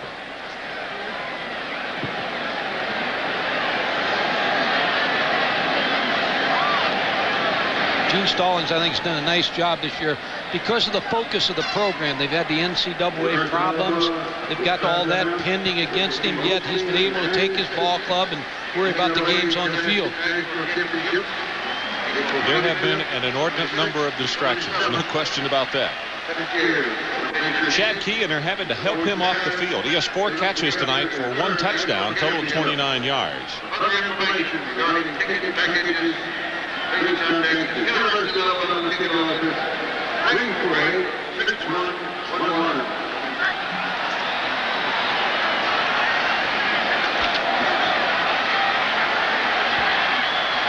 So it's first down. The new line of scrimmage, the Tennessee 39-yard line.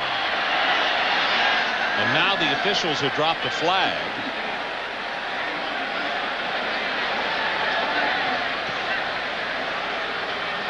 We have a dead ball foul, substitution infraction against the offense, 5-yard penalty, still first down. What happens on that, Ron, is the play, they have 12 men in the huddle, and somebody runs off late. And again, penalty problems for Alabama, averaging 9.8 penalties, 10th in the SEC. They 2 weeks ago, themselves. they set a new school record. He had 16 2 ball games ago. That'll make your offense struggle. Yeah. Patrick Malone, a good look at him as Kitchens, pressure is on, and Kitchens is going to be sacked, and he went down in an awkward position. I hope the youngster is okay. Gallion obviously is okay as he's back in the lineup, and Freddie is a little bit slow in getting up. Problem with throwing the ball all the time. What you have to do right now is the defensive line just pins their ears back, and they bring a linebacker from the outside, Scott Gallion, number 93, to make the sack on Freddie Kitchens. You can see Bill Duff, number 50, also coming in to help. Duff has had a good game tonight. Loss of 6.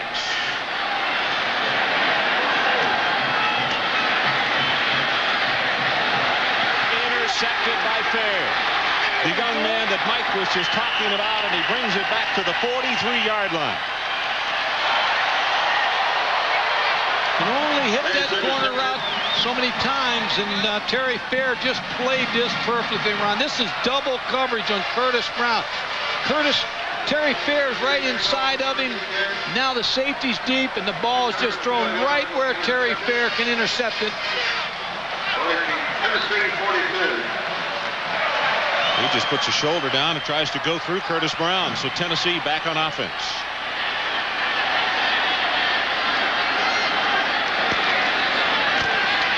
Quick screen. Get a blocker in front. Tyler can't get by that last tackler, Samuel. And let's check in with Mike Tirico. Mike? Ron, at the end of halftime, we told you that Northwestern had taken the lead. Steve Schnurr back in there, gives to Darnell Autry, scampers 11 yards for the score. Once down 14-3, Northwestern now leads with 18 unanswered points.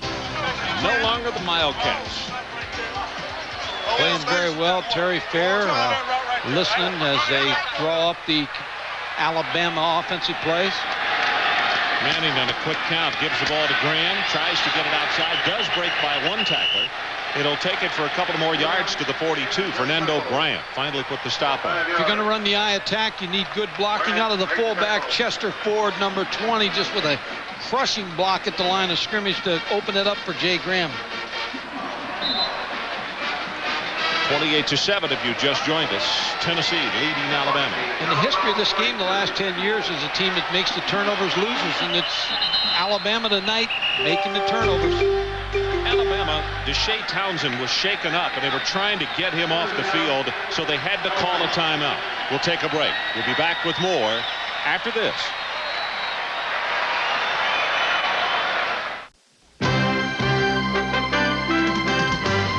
ESPN's presentation of CFA Primetime is brought to you by Dean Witter.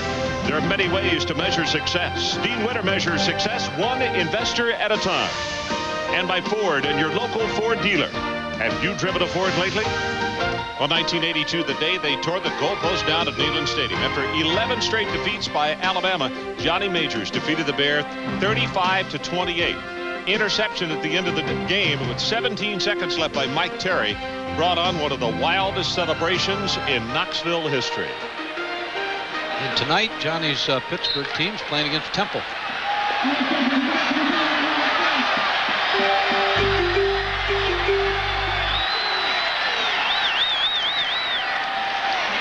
Graham, not much there. Good job of running defense by Alabama. John Walters, number 90, and Chris Hood, 34.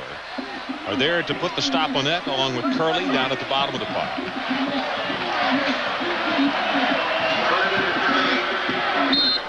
Take a look at the numbers on Graham on the ball game tonight. 35 yards on 9 attempts.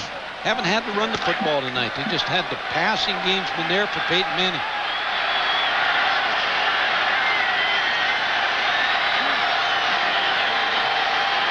Jeff Smith at center. Obviously, Alabama thought they saw something. At least Kelvin Moore sure did, because even if you don't see anything, you still point. You don't want to be embarrassed. Kelvin Moore, number 95, is going to... False start on the offense, 5-yard penalty, still third down. It's only 2 penalties against Tennessee tonight. Really didn't see anybody move on that play, but Kelvin Moore must have to make that move that he made. You look at the offensive line, you see a lot of movement there. Kelvin Moore, number 95, got away.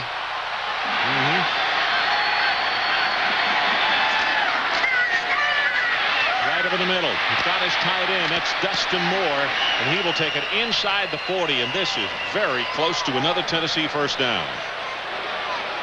Dustin Moore, just Peyton Manning's fake into the outside. As he gets a snap, he's going to fake like he's throwing outside. Now he finds Dustin Moore over the middle and just a little late delay to the tight end. Real close to that first down marker. Dustin's a freshman, Jonesboro, Georgia, 6'3", 226.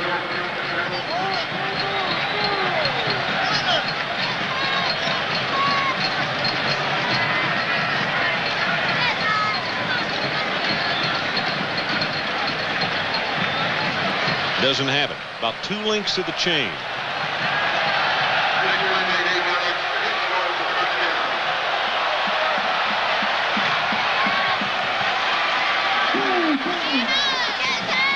So it's 4th down. And with that short distance to go, Tennessee will go for it. Leading 28-7.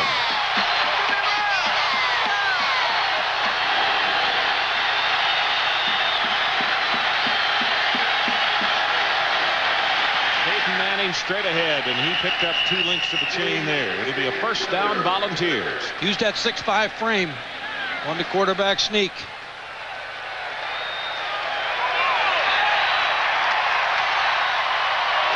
He won't gain as many yards as Archie tonight running the football, but he may surpass the passing. You know, as you mentioned, he has grown taller. He's actually about 6'5" and a half now. And we discussed at the Georgia game, I kiddingly said something about his speed, but he's grown so quickly. I think more mobility will come for him as he stops growing so quickly.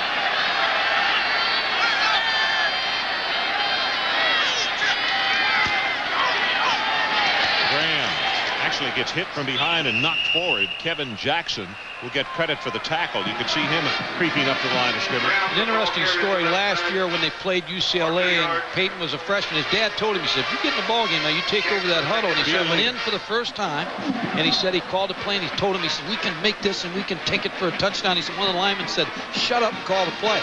And he said, I called the play. And he said, now, he said, I've had a better grasp and they respect me a little bit more. He says, nobody's saying shut up anymore. It was Jason Lehman. He just looked at him and said, shut up, freshman, and call the play.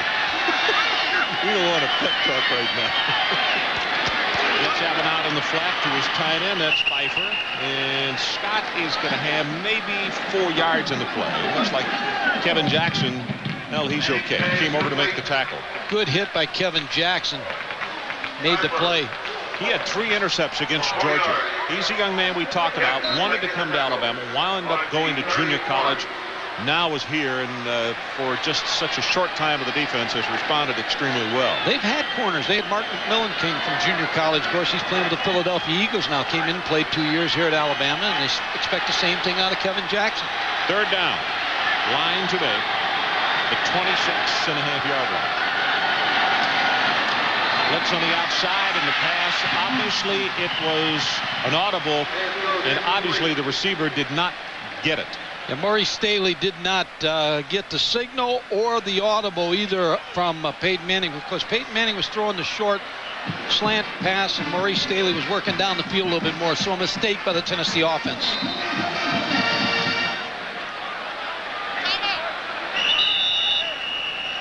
Tennessee might want to think about a field goal here. They're talking that over on the sideline. So as they talk it over, let's take a break. 28-7, Tennessee. We'll be right back. Well, Jeff Hall is going to come on to try a distance job of around 48 yards. Can he kick it that far? We'll take a look at pregame. 52 yards right here, and he's got plenty of leg with something left on that one. So, and he is kicking in that very same direction. He had one 53 yards against Oklahoma State earlier this year.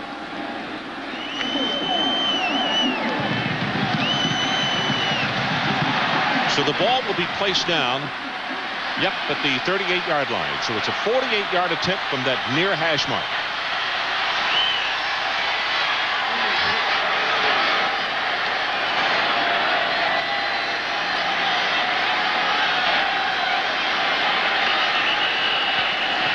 Well, Mike, they didn't want to go for it. They were trying to draw Alabama offside. Now they'll try to punt him in the hole and force the Alabama defense or offense to make a mistake. Larry Binion will come on to punt it away.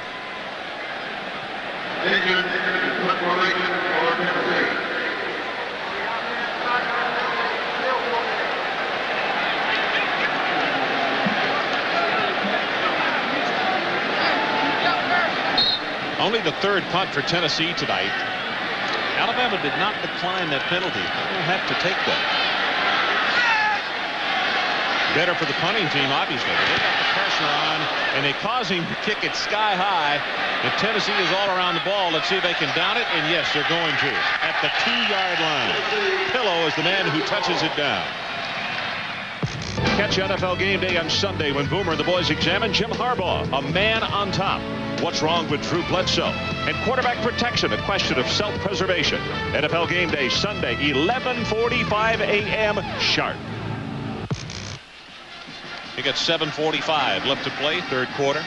Legion Field in Birmingham, Alabama. And they have now spotted it at the 3 rather than the 2. And the local folks want to get excited about something. They'd like to see this offense come alive here.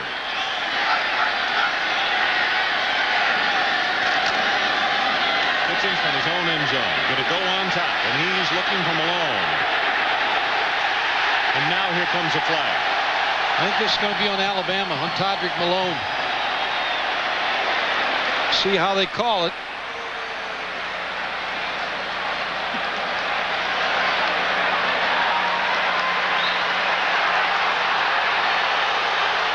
Now, Todrick Malone used his hands on this play against Terry Fair. Todrick Malone just stretches out his hands and pushes Terry Fair. Again, that same route where you only have really one receiver out, tailback's the safety valve. See Todrick Malone use his hands against Terry Fair. See him running.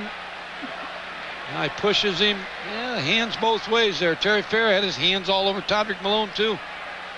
Also lost a shoe. He stepped on his heel. Pass interference against the offense. Penalized half the distance to the goal from the previous spot. Still first in.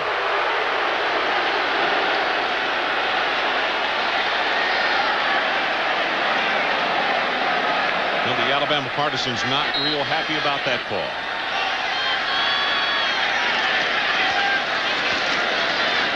Sism will take it out in the vicinity of the 5-yard line. Tennessee defense tonight has made some plays. They've been able to stay in pretty good position and make Alabama work the field, make some mistakes. Pretty good plan by John Chavis. Jesse Sanders, number 22. He's been nicked a little bit.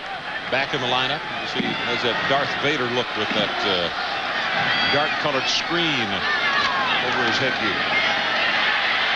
Kitchens is running back Riddle. Short of the first down. They're going to give him the 13-yard line.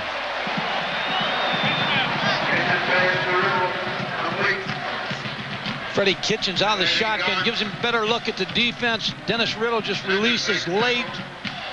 Jesse Sanders on the play, and as you said, real close to the first down marker. Don't need a yard yet. So it's third down. Good decision by Phil Fulmer going back to punting the football and forcing Alabama out of their own end zone.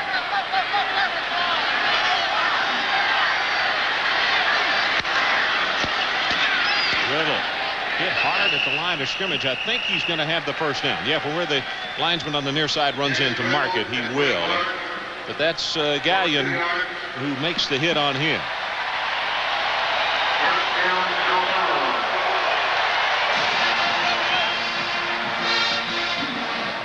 Good surge by the Tennessee defense. Good block by Ed Sissom. Dennis Riddle just picks up the first down.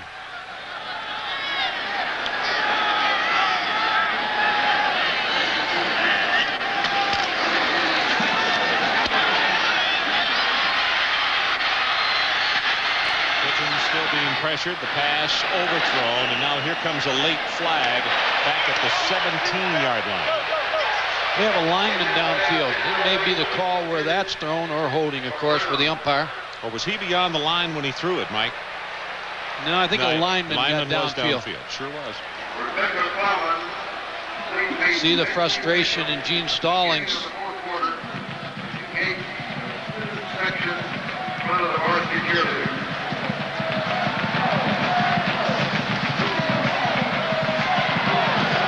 Patrick Malone coming in, giving the signal of the formation so that the substitutions know who to come in and who has to leave the field, so that the quarterback only has to make the play call, save some time.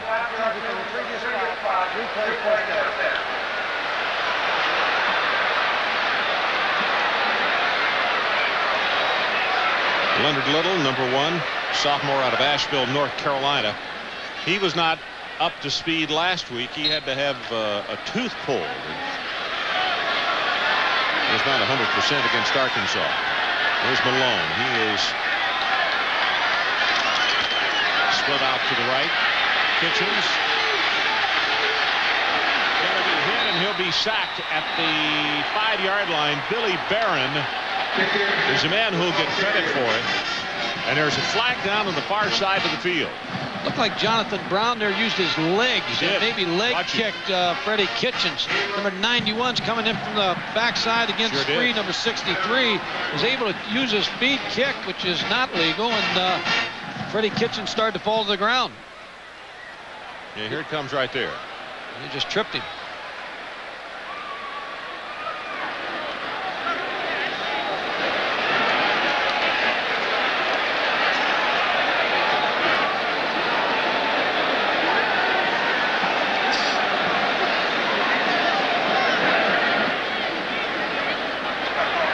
We have a face mask foul against the defense. 5-yard penalty from the previous spot. Replay first down. You know, this game has really, since the second quarter, has really had a lot of penalties.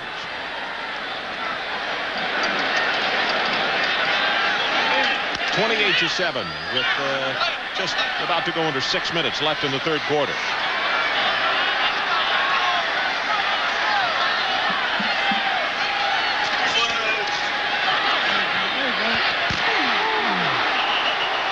Did not hold on, and for good reason.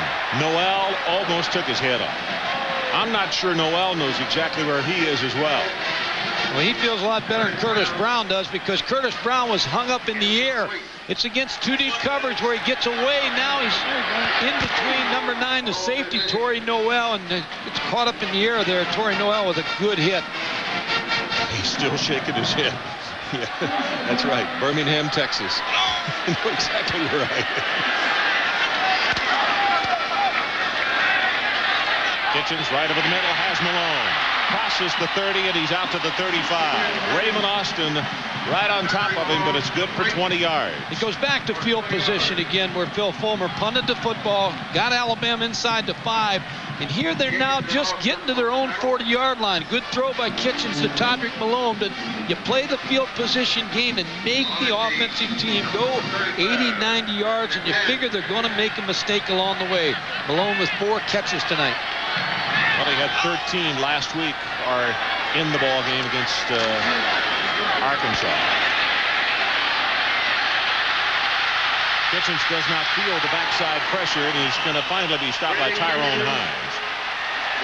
Shane Burton was the first one in on Freddie Kitchens to force him out of the pocket. Freddie Kitchens doesn't look like he's making the decision quick enough to decide he wants to run with the football. Well, that's good for 11 yards. And the new line of scrimmage out at the 46. Alabama's decision tonight to go with Freddie Kitchens probably elevates him to the starting quarterback position. He's played, looks like he's hurt. So let's take a timeout. 5:03 left in the third quarter. We'll be right back.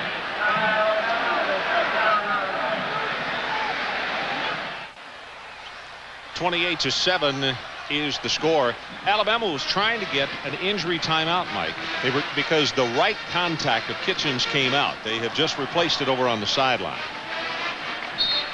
Also checking into the ball game as you watch him making the change of contact lens. Montoya Madden, number 21, comes into the backfield for the Crimson Tide.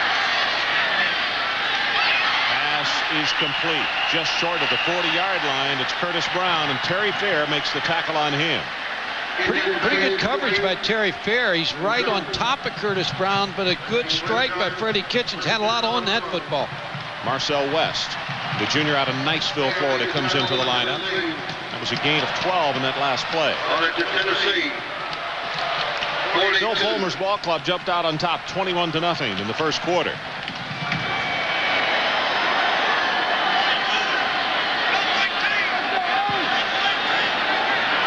Tennessee showing blitz. Let's see if they come. Yep, they do. That's Samuel from behind. Montoya Madden got to be hit and dropped for a loss. Little along with Gallion. That was a option play from the start, and there really wasn't any concern about Freddie Kitchens carrying this football. Leonard Little will start down. Now he reads the option. Now look at his ability to accelerate, come out and make the play on Madden. Sanders, number 22, you could see him coming off the corner, but they took it away from him. And it is a loss of 2. Little going to get a breather for a moment.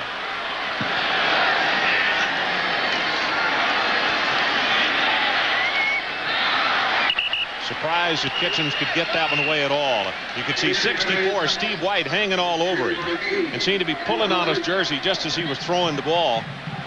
Might have been fortunate he didn't throw it to somebody else. Was good pressure by Steve White, the senior defensive end, 6'2", 246 on Freddie Kitchens. Steve leads the team in big plays, and he has 5 sacks this year. Got around Sage Spree, number 63. Third down. The line to make, the Tennessee 33.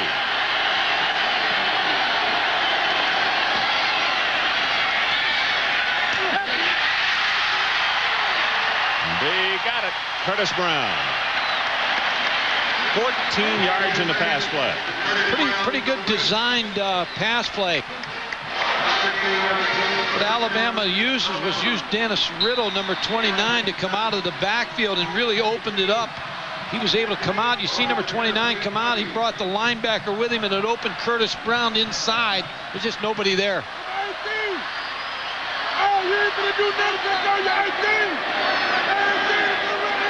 Here comes the blitz up the middle. Kitchens is hit, gets by one tackler, pursued from behind, throws it complete to Sisson, and he's got more than he can say grace over. Let's go to Mike Tirico. Mike. It's good to hear that again, Ron. Here come the Northwestern Wildcats. They've exploded against Minnesota. Darnell Autry, who has 4 touchdowns on the year, has 3 tonight, including this 73-yarder. Extra point missed. First time Sam Valenzizi's done that this year, but Northwestern's up 13. That's a nice stiff arm. Started it at the 8-yard line and was able to kind of keep him at bay with that jab.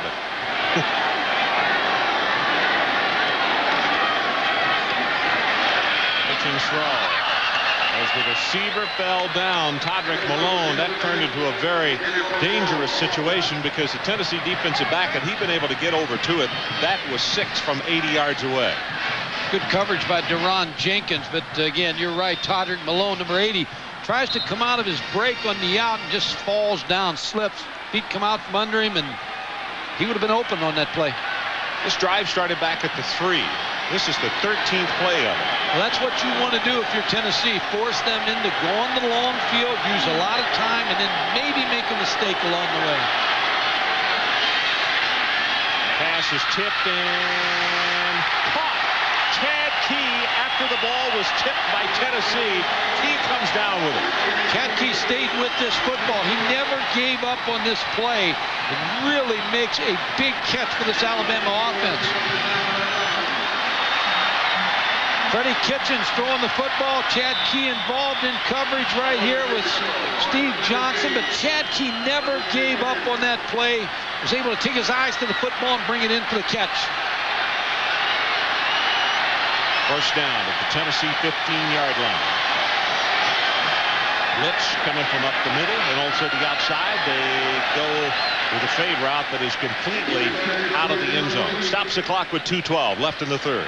It was a blitz by Tennessee, but Ed Sissom picked it up, and Freddie Kitchens really had time here. He threw the ball too soon. You're going to see the blitz, and you're going to see Hines come in here. It gets picked up. It's blocked. It's very well blocked. Freddie Kitchens really's got more time than he thinks. There's the block by Sissom. He's not being challenged. Curtis Brown may have had a collision on that play and wasn't out there. Montoya Madden breaks off a tackle. Has 5, has 10, counted off as a touchdown, Alabama.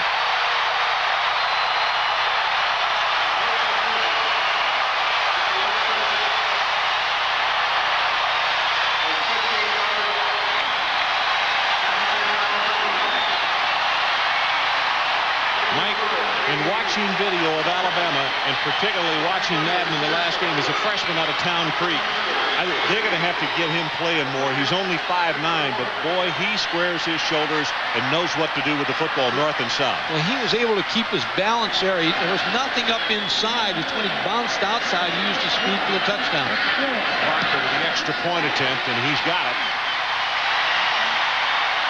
2:04 left in the third quarter. Give to Montoya Madden, number 21, a missed tackle by Ron Green. He was able to break outside, and that's where the speed comes in handy. Into the end zone, into the corner for the Alabama touchdown. Also strength as he pulled through that initial tackle at the line of scrimmage. Now all of a sudden this crowd is aroused. It's a 2-touchdown game. That's a nice drive by Alabama. And Freddie Kitchens with good quarterbacking. 97 yards. It's a very, very good drive. Took a lot of time, but a good drive.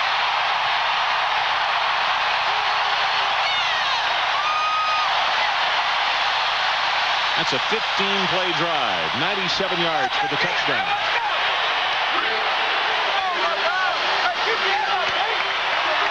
Big play in that series was Chad Key's catch of that deflection. He was able to stay with that football, made that catch, and kept the Alabama offense moving. So Watts, the man they call Wild Thing, will kick it off.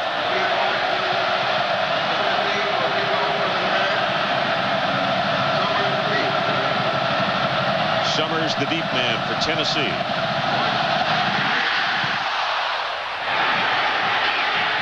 From the 6. Summers gets tagged just before he reaches the 25-yard line. Now let's see if the momentum by the offense transmits over to the defense. Well, the last time you said that, Peyton Manning answered quickly with a touchdown, so let's see if he can do it again. Alabama defense looking for the turnover.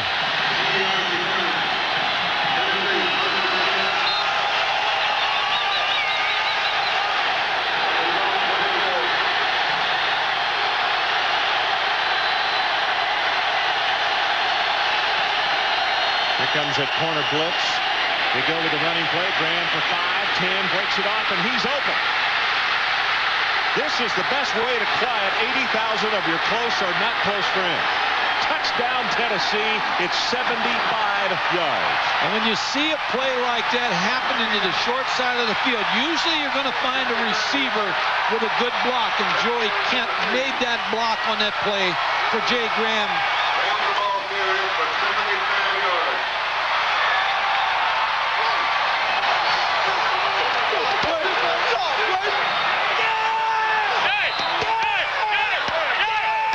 Fulmer with the hug for his tailback, Jay Graham, and why not?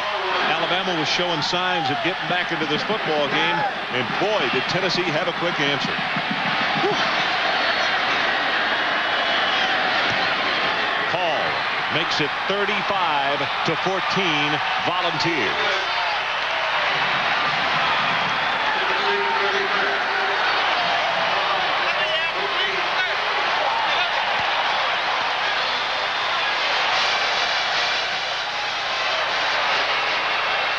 One back offense, give to Jay Graham. He bounces it outside. Joey Kent, number 11, seals the corner inside. Now the speed of Jay Graham becomes the factor as he silences this crowd here at Alabama with the long touchdown run.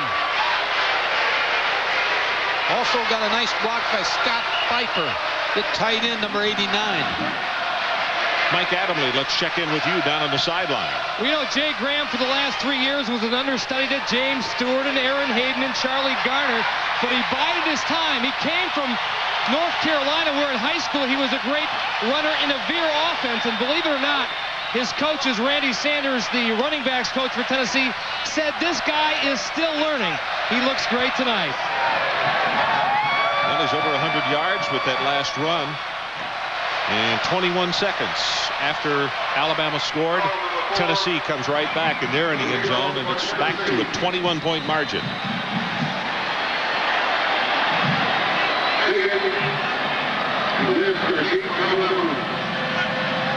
Jeff Hall, the freshman out of Winchester, Tennessee.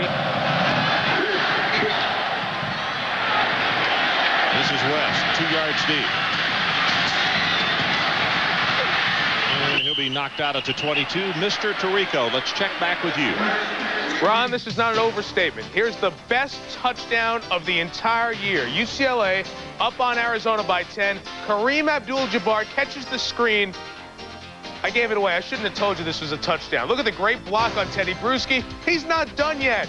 Abdul-Jabbar back the other way. Amazing touchdown. UCLA's defense also getting the job done, shutting out Arizona. What a play. Ron? I've never seen a 200-yard run before. I think I just did. What an effort. Kitchen getting pressure, gets by the first man, will not get by Bill Duff. And 4 times tonight, Tennessee has sacked Alabama quarterbacks. Bill Duff set him up, and Leonard Little took him down. Freddie Kitchens with the play fake, but everybody knows it's going to be pass time for Alabama. LaRon White to guard. Bill Duff gets by LaRon White, and Leonard Little finishes off Freddie Kitchens. Loss of 8 on the play.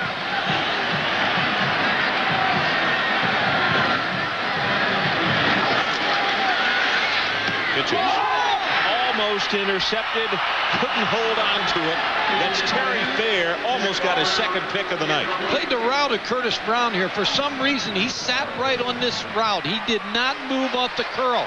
Sitting right there with him, got his hands all over Curtis Brown. In great shape for the interception, just dropped the football. If Curtis hadn't grabbed his arm, he would have had his second interception. I know they're jumping around and giving some different looks defensively, but to me the biggest difference between the Tennessee defense that we saw against Georgia and the one we're seeing tonight is so much more push, so much more pressure by the front people. Well, they're making you work the field too. They're not giving anything easy to Alabama.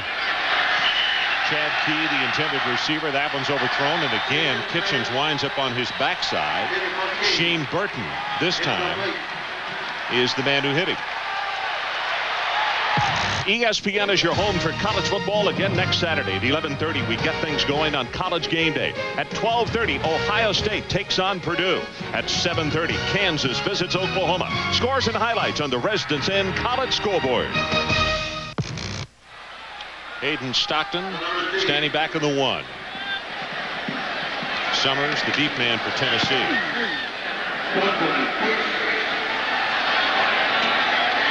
Summers gets by 1, will not get by the second Crimson Tide player, but he'll take it across midfield. That's 43 yards on the kick. Summers returns to 11 yards.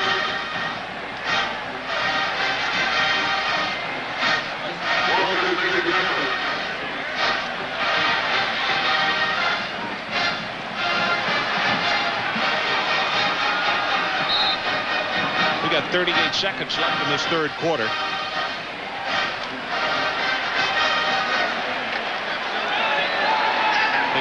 had 253 yards in the first half.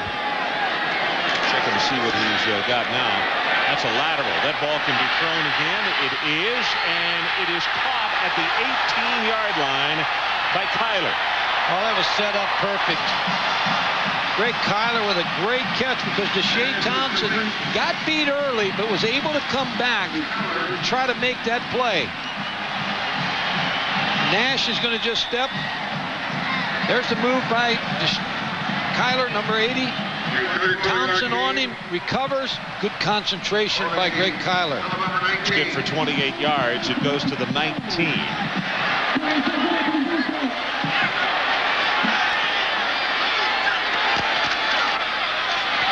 Manning's pass got him right over the middle. Marcus Nash on that quick slant, and that's going to be the final play of the third quarter. Clock stops because of the chain moved, and then they'll whistle it back in. Tennessee does not have to hurry at all because now it's running 3 seconds and down to 2. That's the end of the third quarter with the score. Tennessee 35, Alabama 14.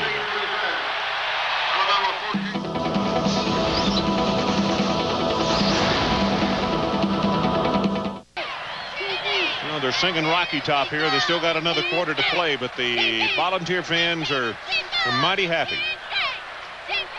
Well, the defense has allowed only one 300-yard passing game. That was a 91 Fiesta Bowl against Louisville under Gene Stallings. And the numbers tonight for Peyton Manning, 288 with 3 touchdowns. Situation. Volunteers with the ball.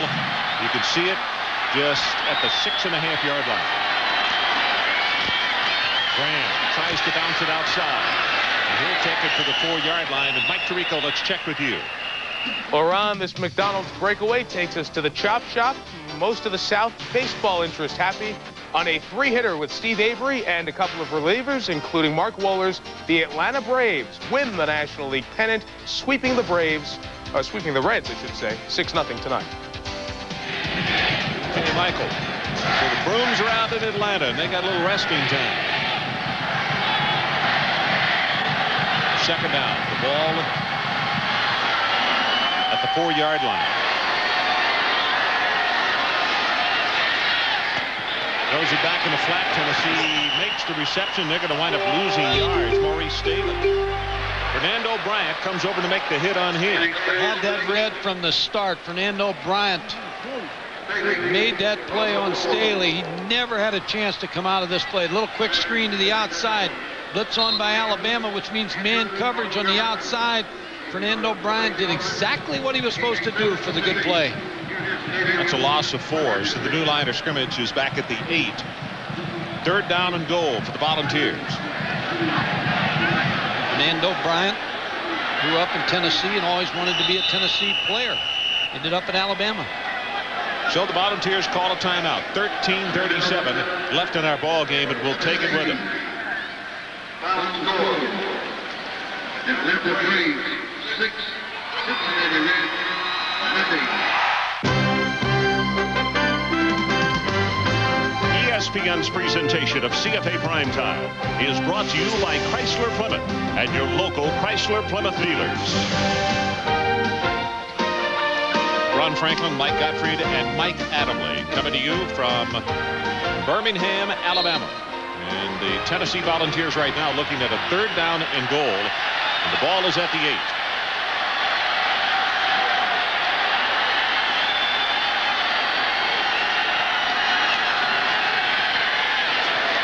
Fade route, and he just threw it away. Stanley is the man, or Staley, I should say, is the man that he wanted. And it looks as though he saw good coverage everywhere, just threw it away. So they're going to bring in Jeff Hall to attempt the field goal. Good decision by Peyton Manning because Brad Ford had that play right from the start. He knew it was going to be a fade. He never allowed Maurice Staley to get in any kind of position to be to catch the ball. 10 of 13. This attempt is going to come from the left hash mark, and it'll go down at the 15, so a 25-yard attempt. Has a good one, and he sails it home. So let's take a timeout. Our new score, Tennessee 38 and Alabama 14.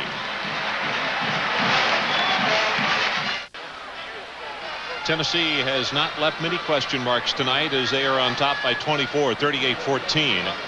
And for you trivia buffs, if you're asking a question of in this series here at Legion Field, what is the worst defeat that Alabama has ever suffered at the hands of Tennessee? Well, you'd have to go back to 1969, October the 18th, 41-14. Our score right now is 38-14. Marcel West back deep. He's going to return it from 2 yards deep.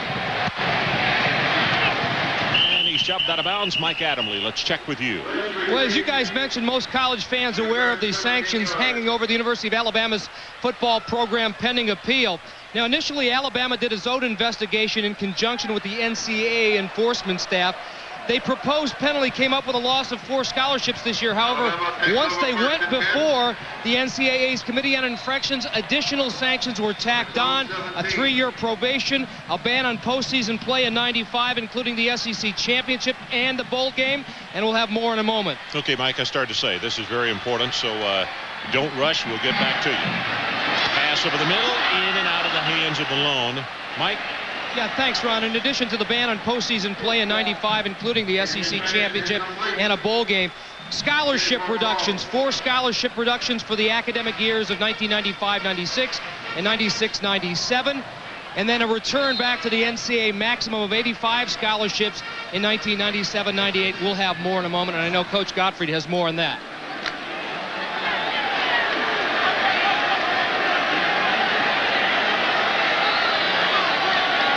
Second down and 10. Kitchens from that shotgun right over the middle. Ball tip. This is interceptable, and yes, it is. It's Deron Jenkins looking for a blocker. He'll come back to the short side of the field, and he is tackled at the 23-yard line.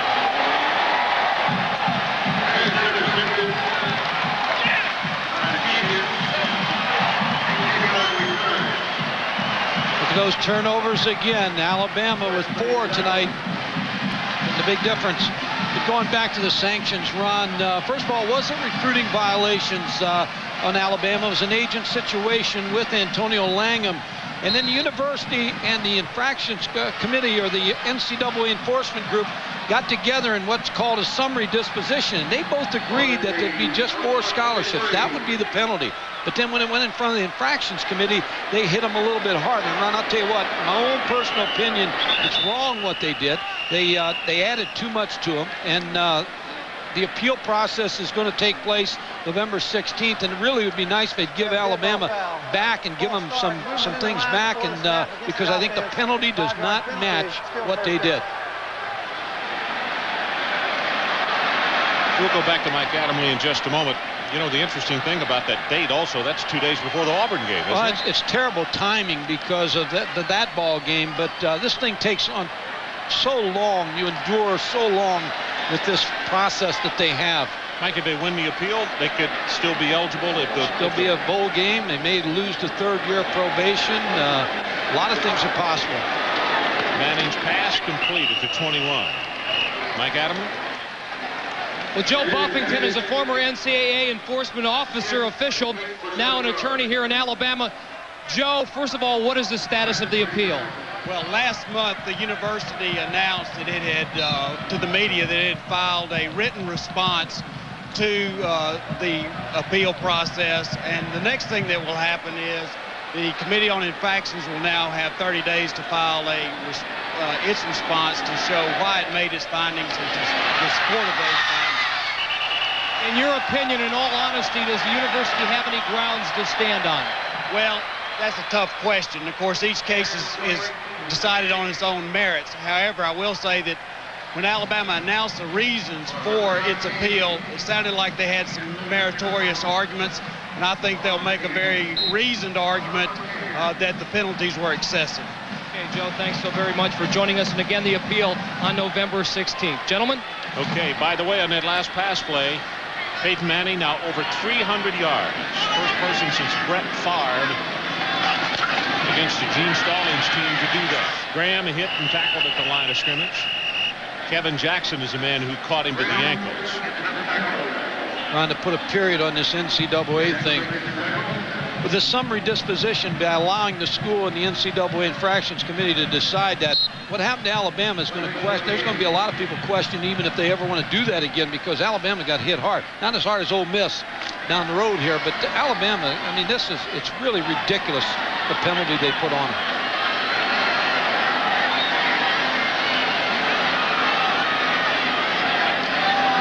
The blitz up the middle. They'll go with a running play. Graham can get by this guy, which he cannot, and that's Kevin Jackson. Then he's got a long way to run.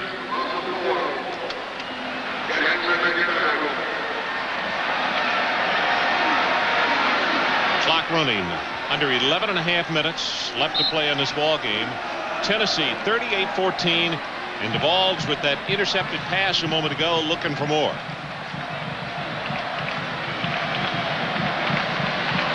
Philip Fulmer is just over 11 minutes away from getting off the snide. A lot of years of frustration.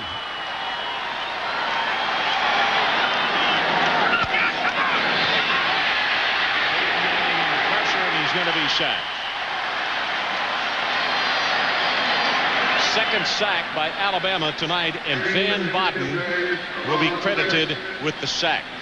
We talked about Peyton Manning off the top, and what a great quarterback he is. And Brandon Stewart was at the same school last year, and he's at Texas A&M now, transferred, and I think he's going to be another great quarterback that comes along. He's going to play for R.C. Slocum down there, but he had two outstanding freshmen there, and they tried to play both of them, and Brandon Stewart decided to leave, go to A&M, and of course Peyton Manning is the beneficiary of that decision because he gets all the time now.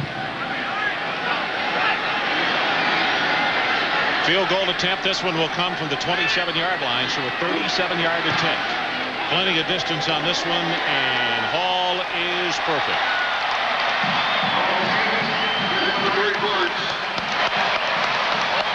So this equals the worst beating of a Tennessee team over Alabama ever here at Legion Field. 1969, 41-14, that exact margin. Let's take a look at the top quarterbacks in the country and see. Well, this has been updated. Peyton Manning now over Werfel, Hoying of Ohio State, Cannell of Florida State, and Frazier of Nebraska. Manning almost at 2,000 yards with 14 touchdowns this year. And you got to consider him in the race for the Heisman Trophy. Even though he's a young sophomore, he's still what he's doing with his ball club, and they have a chance to be a 10-1 football team if they continue on this path. But there's no reason why he should not be involved as a top candidate in the Heisman race.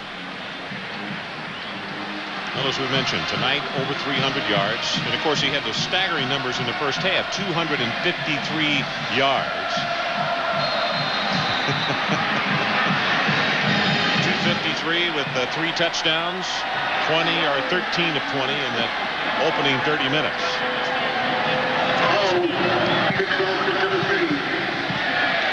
Marcel West, will he return it? They say no, don't do it. So Mike Tirico gives us an opportunity to check back with you.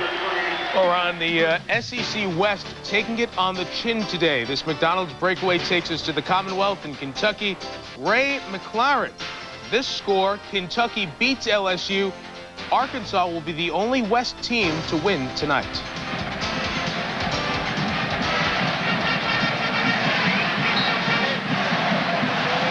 Okay, so from the 20-yard line.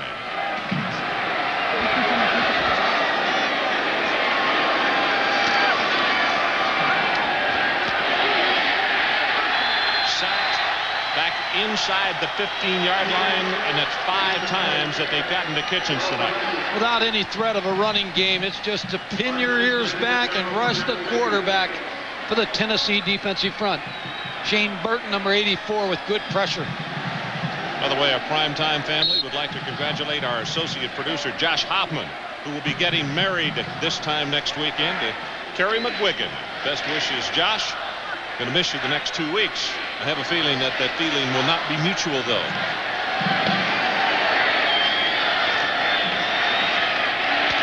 Kitchens hit from behind, and he is sacked for now a half dozen times.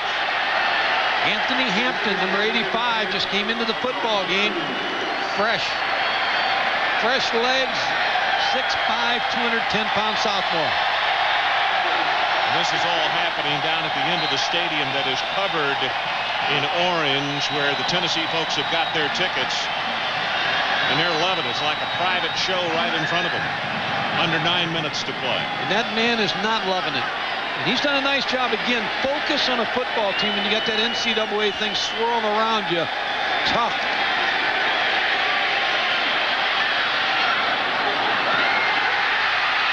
Kitchens had it sailed on him. And Austin will make the interception. His knee was on the ground, but it's Tennessee football. 5 turnovers. Now let's go back to what we talked about off the top of the telecast, Mike.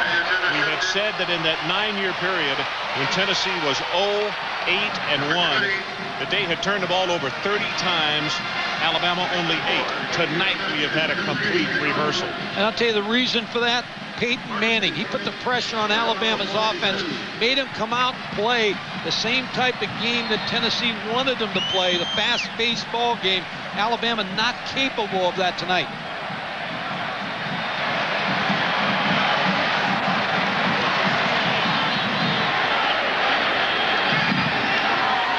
Shannon Brown on the far sideline. He's been relieved as Ozell Powell has come in, and Graham will take it on the ground and go for almost 10 yards in the running play.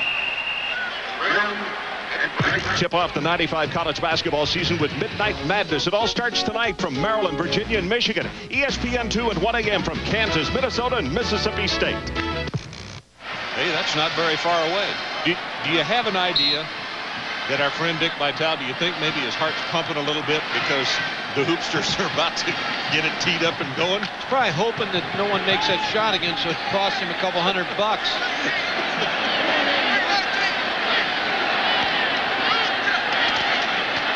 Well, they give it this time to Chester Ford, and the fullback will take it down to the 25-yard line. That'll move the sticks for the Volunteers.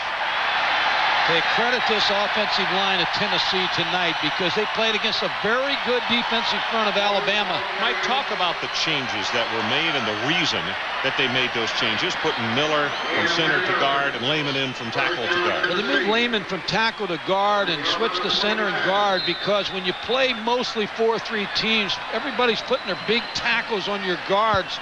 So they want the stronger players against those tackles, as you see the difference in week 1 and this week. And when you want movement out of your guards against those big tackles and outside, most of the time the tackles are playing against outside rushes of defensive end. You don't need that physical of tackles. Graham tries to bounce it to the outside, but Staten is going to be there to push him out of bounds. Mike Tirico, let's check with you. And we're going to hold it right here. We may have had an inadvertent face mask by Staten. After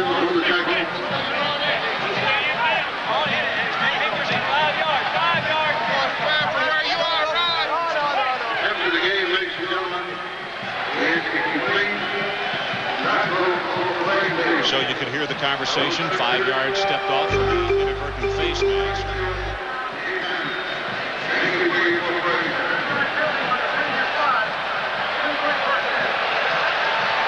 A reminder that every 10, 30, and 50 minutes after the hour, ESPN updates you on all the scores in the world of sports, including the top 25 in college football.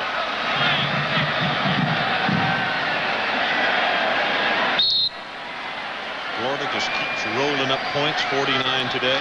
Nebraska, 57 points. Florida good on offense today and special teams. Ron Zook, of course, runs the special teams down there. They get the big kickoff return, momentum changer.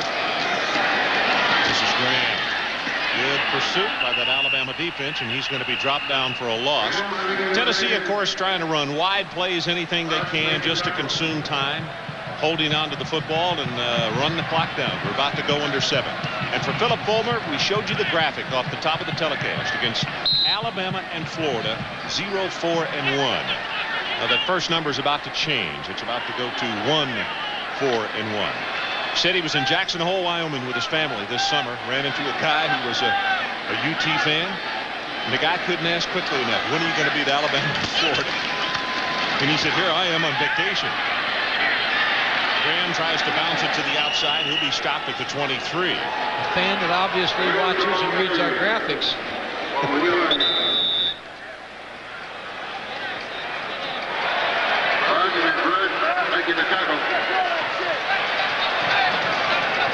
Graham shaking a bit.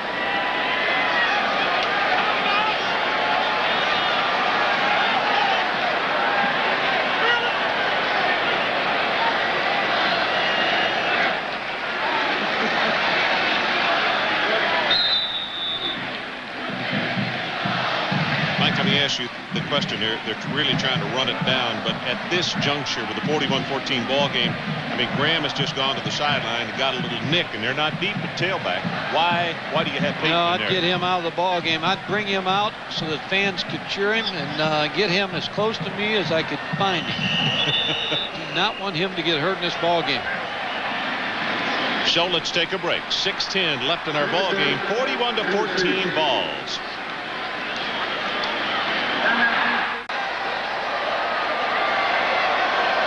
You know, talk about a bad hair day. And I have a feeling that the celebration that has started, a lot of people are going to feel like his hair in the morning in that Tennessee crowd. Jay Graham, 17 carries, 114 yards, and a touchdown.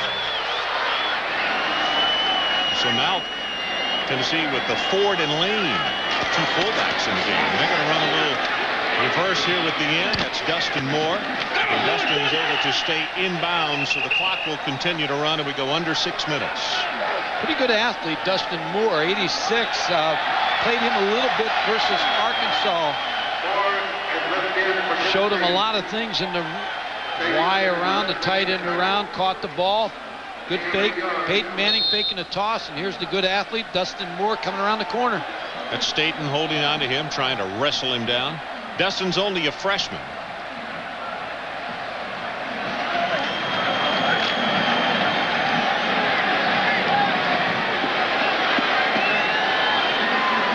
Fourth down. Gibbs straight ahead, and Eric Lane's not going to have it. He'll be stopped short. Staten again gets credit for the tackle, so the Alabama offense will come on. And Tennessee did not choose to put the ball up. Let's take a look at the numbers on Peyton Manning tonight. 20 of 29, 301 yards, 3 touchdowns. And he scored one running. And the most important part, he came off the mark tonight. He set the tempo of this football game right off the bat with that first pass and applying the pressure to Alabama's offense.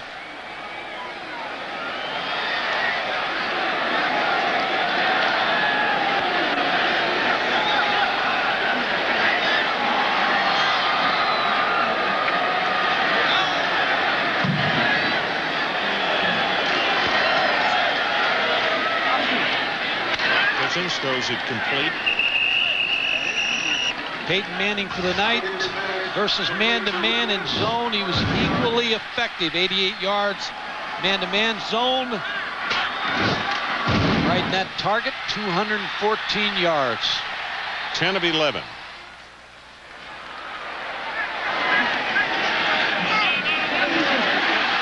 Kitchens almost intercepted again as Sean Summers cut in front. Juggled it as he did a 360 and then dropped it. He had it right in his hands. He bumped into one of his teammates and just lost the football.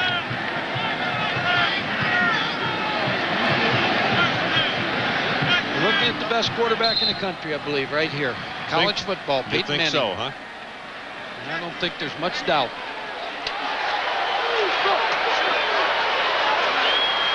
Said that before his freshman year and also before his sophomore year, a number of NFL players, receivers and defensive backs down in New Orleans that he works out with every day at 8 o'clock at Tulane. This is Riddle. Breaks off a couple of tackles, and he'll have the Alabama first down plus a bunch out to the 42. And it's Jesse Sanders who finally puts the stop on him.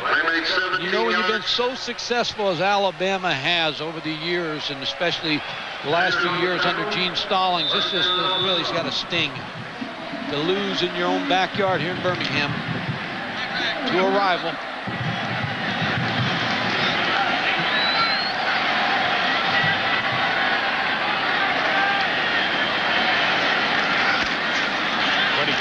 sets out in the flat. That's where you could see the flag come in, and it looked as though that was thrown by the umpire. Flag is down.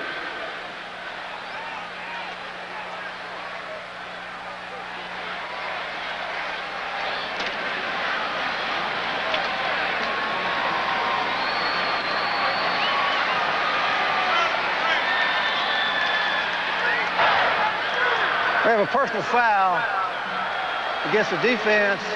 15-yard penalty for contact to the face. 15 yards from the end of the run. First down. Well, coming up, the Residence Inn College Football Scoreboard. Fantastic finishes. Red River Rivalry. And a recap of the SEC.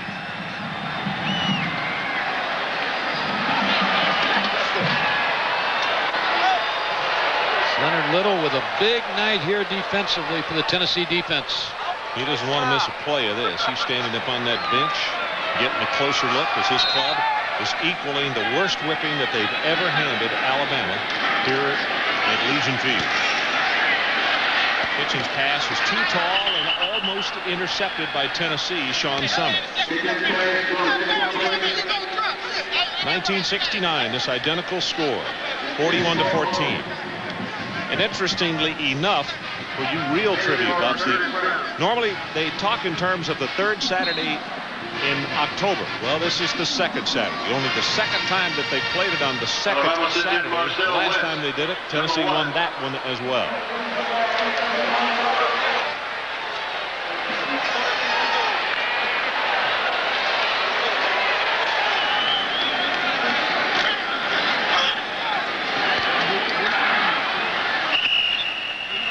Riddle's the man he wanted. That'll stop the clock. 4 minutes even left in the ball game. Been a complete game by the Tennessee team, offensively, defensively, good plan defensively. Made Alabama work the field with this offense. Special teams were solid. They pinned Alabama inside the 10 a couple times. So a well-played, well-coached football game by Tennessee. Yeah, you have to say the game plan they came in here with, the coaching staff was so well prepared, and the team was as well. And to jump out with that quick 21 points just really turned things around. So there's a timeout. 4 minutes left in our ball game. We'll take it with it. We'll be right back.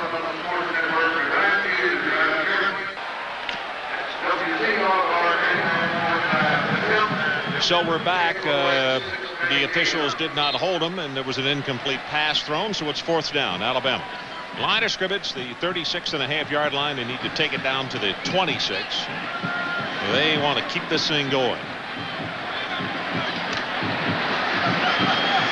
Bergdorf started the ball game tonight. Freddie Kitchens came on replacing him in that first quarter.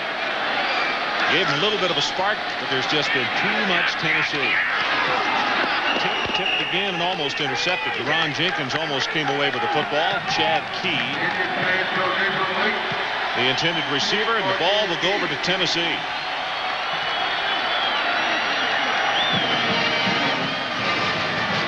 And let's see who we're going to have in at quarterback for the Volunteers.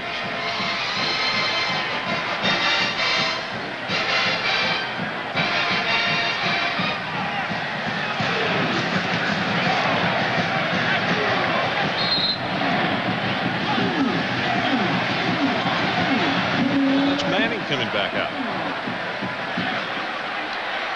Guess what? One play, and then they'll bring him out so that he can get an ovation.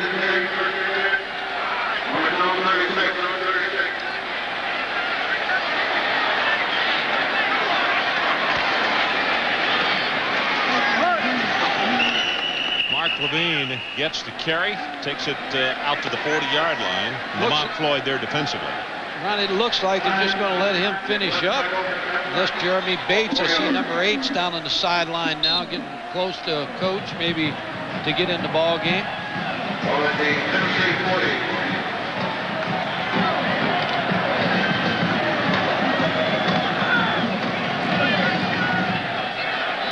All he's going to do is probably hand off.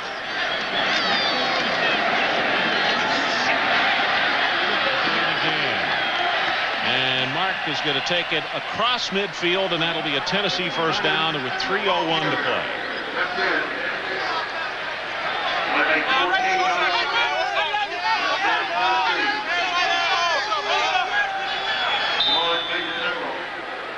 That was a gain of 14 yards in that last play.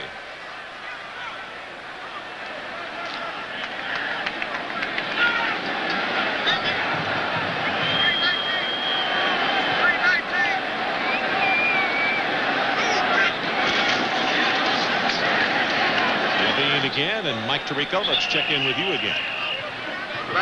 Ron, if folks didn't see it, Northwestern beat Minnesota 27-17 in the game. Northwestern's running back Darnell Autry goes over 100 yards for the 7th straight game. That ties the record of former Wildcat Mike Adamle. He had 7 straight 100-yard-plus games in 1970. Did he say 50? 1970. Oh, Mike. excuse me. 1970. I thought he said 57. Hey, Darnell Autry is one terrific back. He can have all the records he wants, man. It's about time Northwestern. You're a team guy, right, Mike? You got it. Straight ahead with Eric Lane on that carry. Mike, back to you. No, I think Gary Barnett and his staff, last week it amazed everybody that they beat Michigan in the Big House in Ann Arbor. Everybody, that is, except their team. They've been expecting this to happen for the last 4 years. They finally now have the talent where they can play on par with the other teams in the Big Ten Conference. I think this isn't really all that unexpected, and it would be a wonderful, wonderful story if they don't get to the Rose Bowl, then at least some kind of bowl. It'd be the first time since 1949. Amen.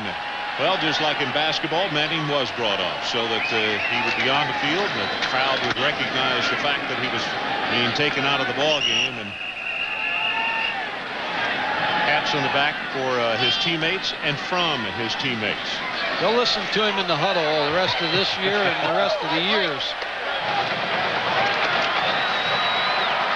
Well, tonight's Visa Players of the Game from Tennessee, Peyton Manning. His numbers 301 yards, 3 touchdowns, and he scored 1 rushing. From Alabama, Todrick Malone.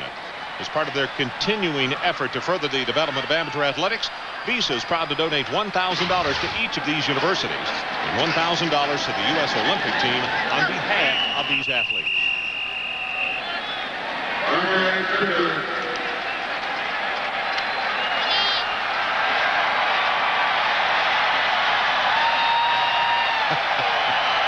Now Phil Fulmer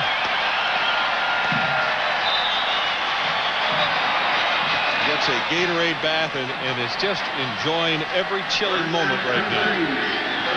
First time that he's gotten a win over either Alabama or Florida, and you can see the smile about to creep through there.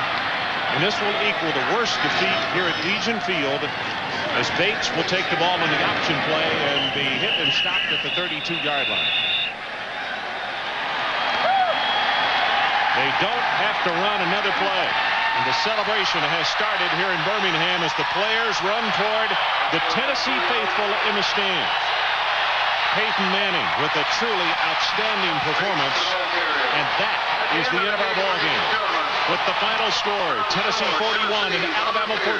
For Mike Godfrey and Mike Adamle, Ron Franklin saying so long from Birmingham. And now the Residence Inn College Football Scoreboard with Mike Tirico. Mike.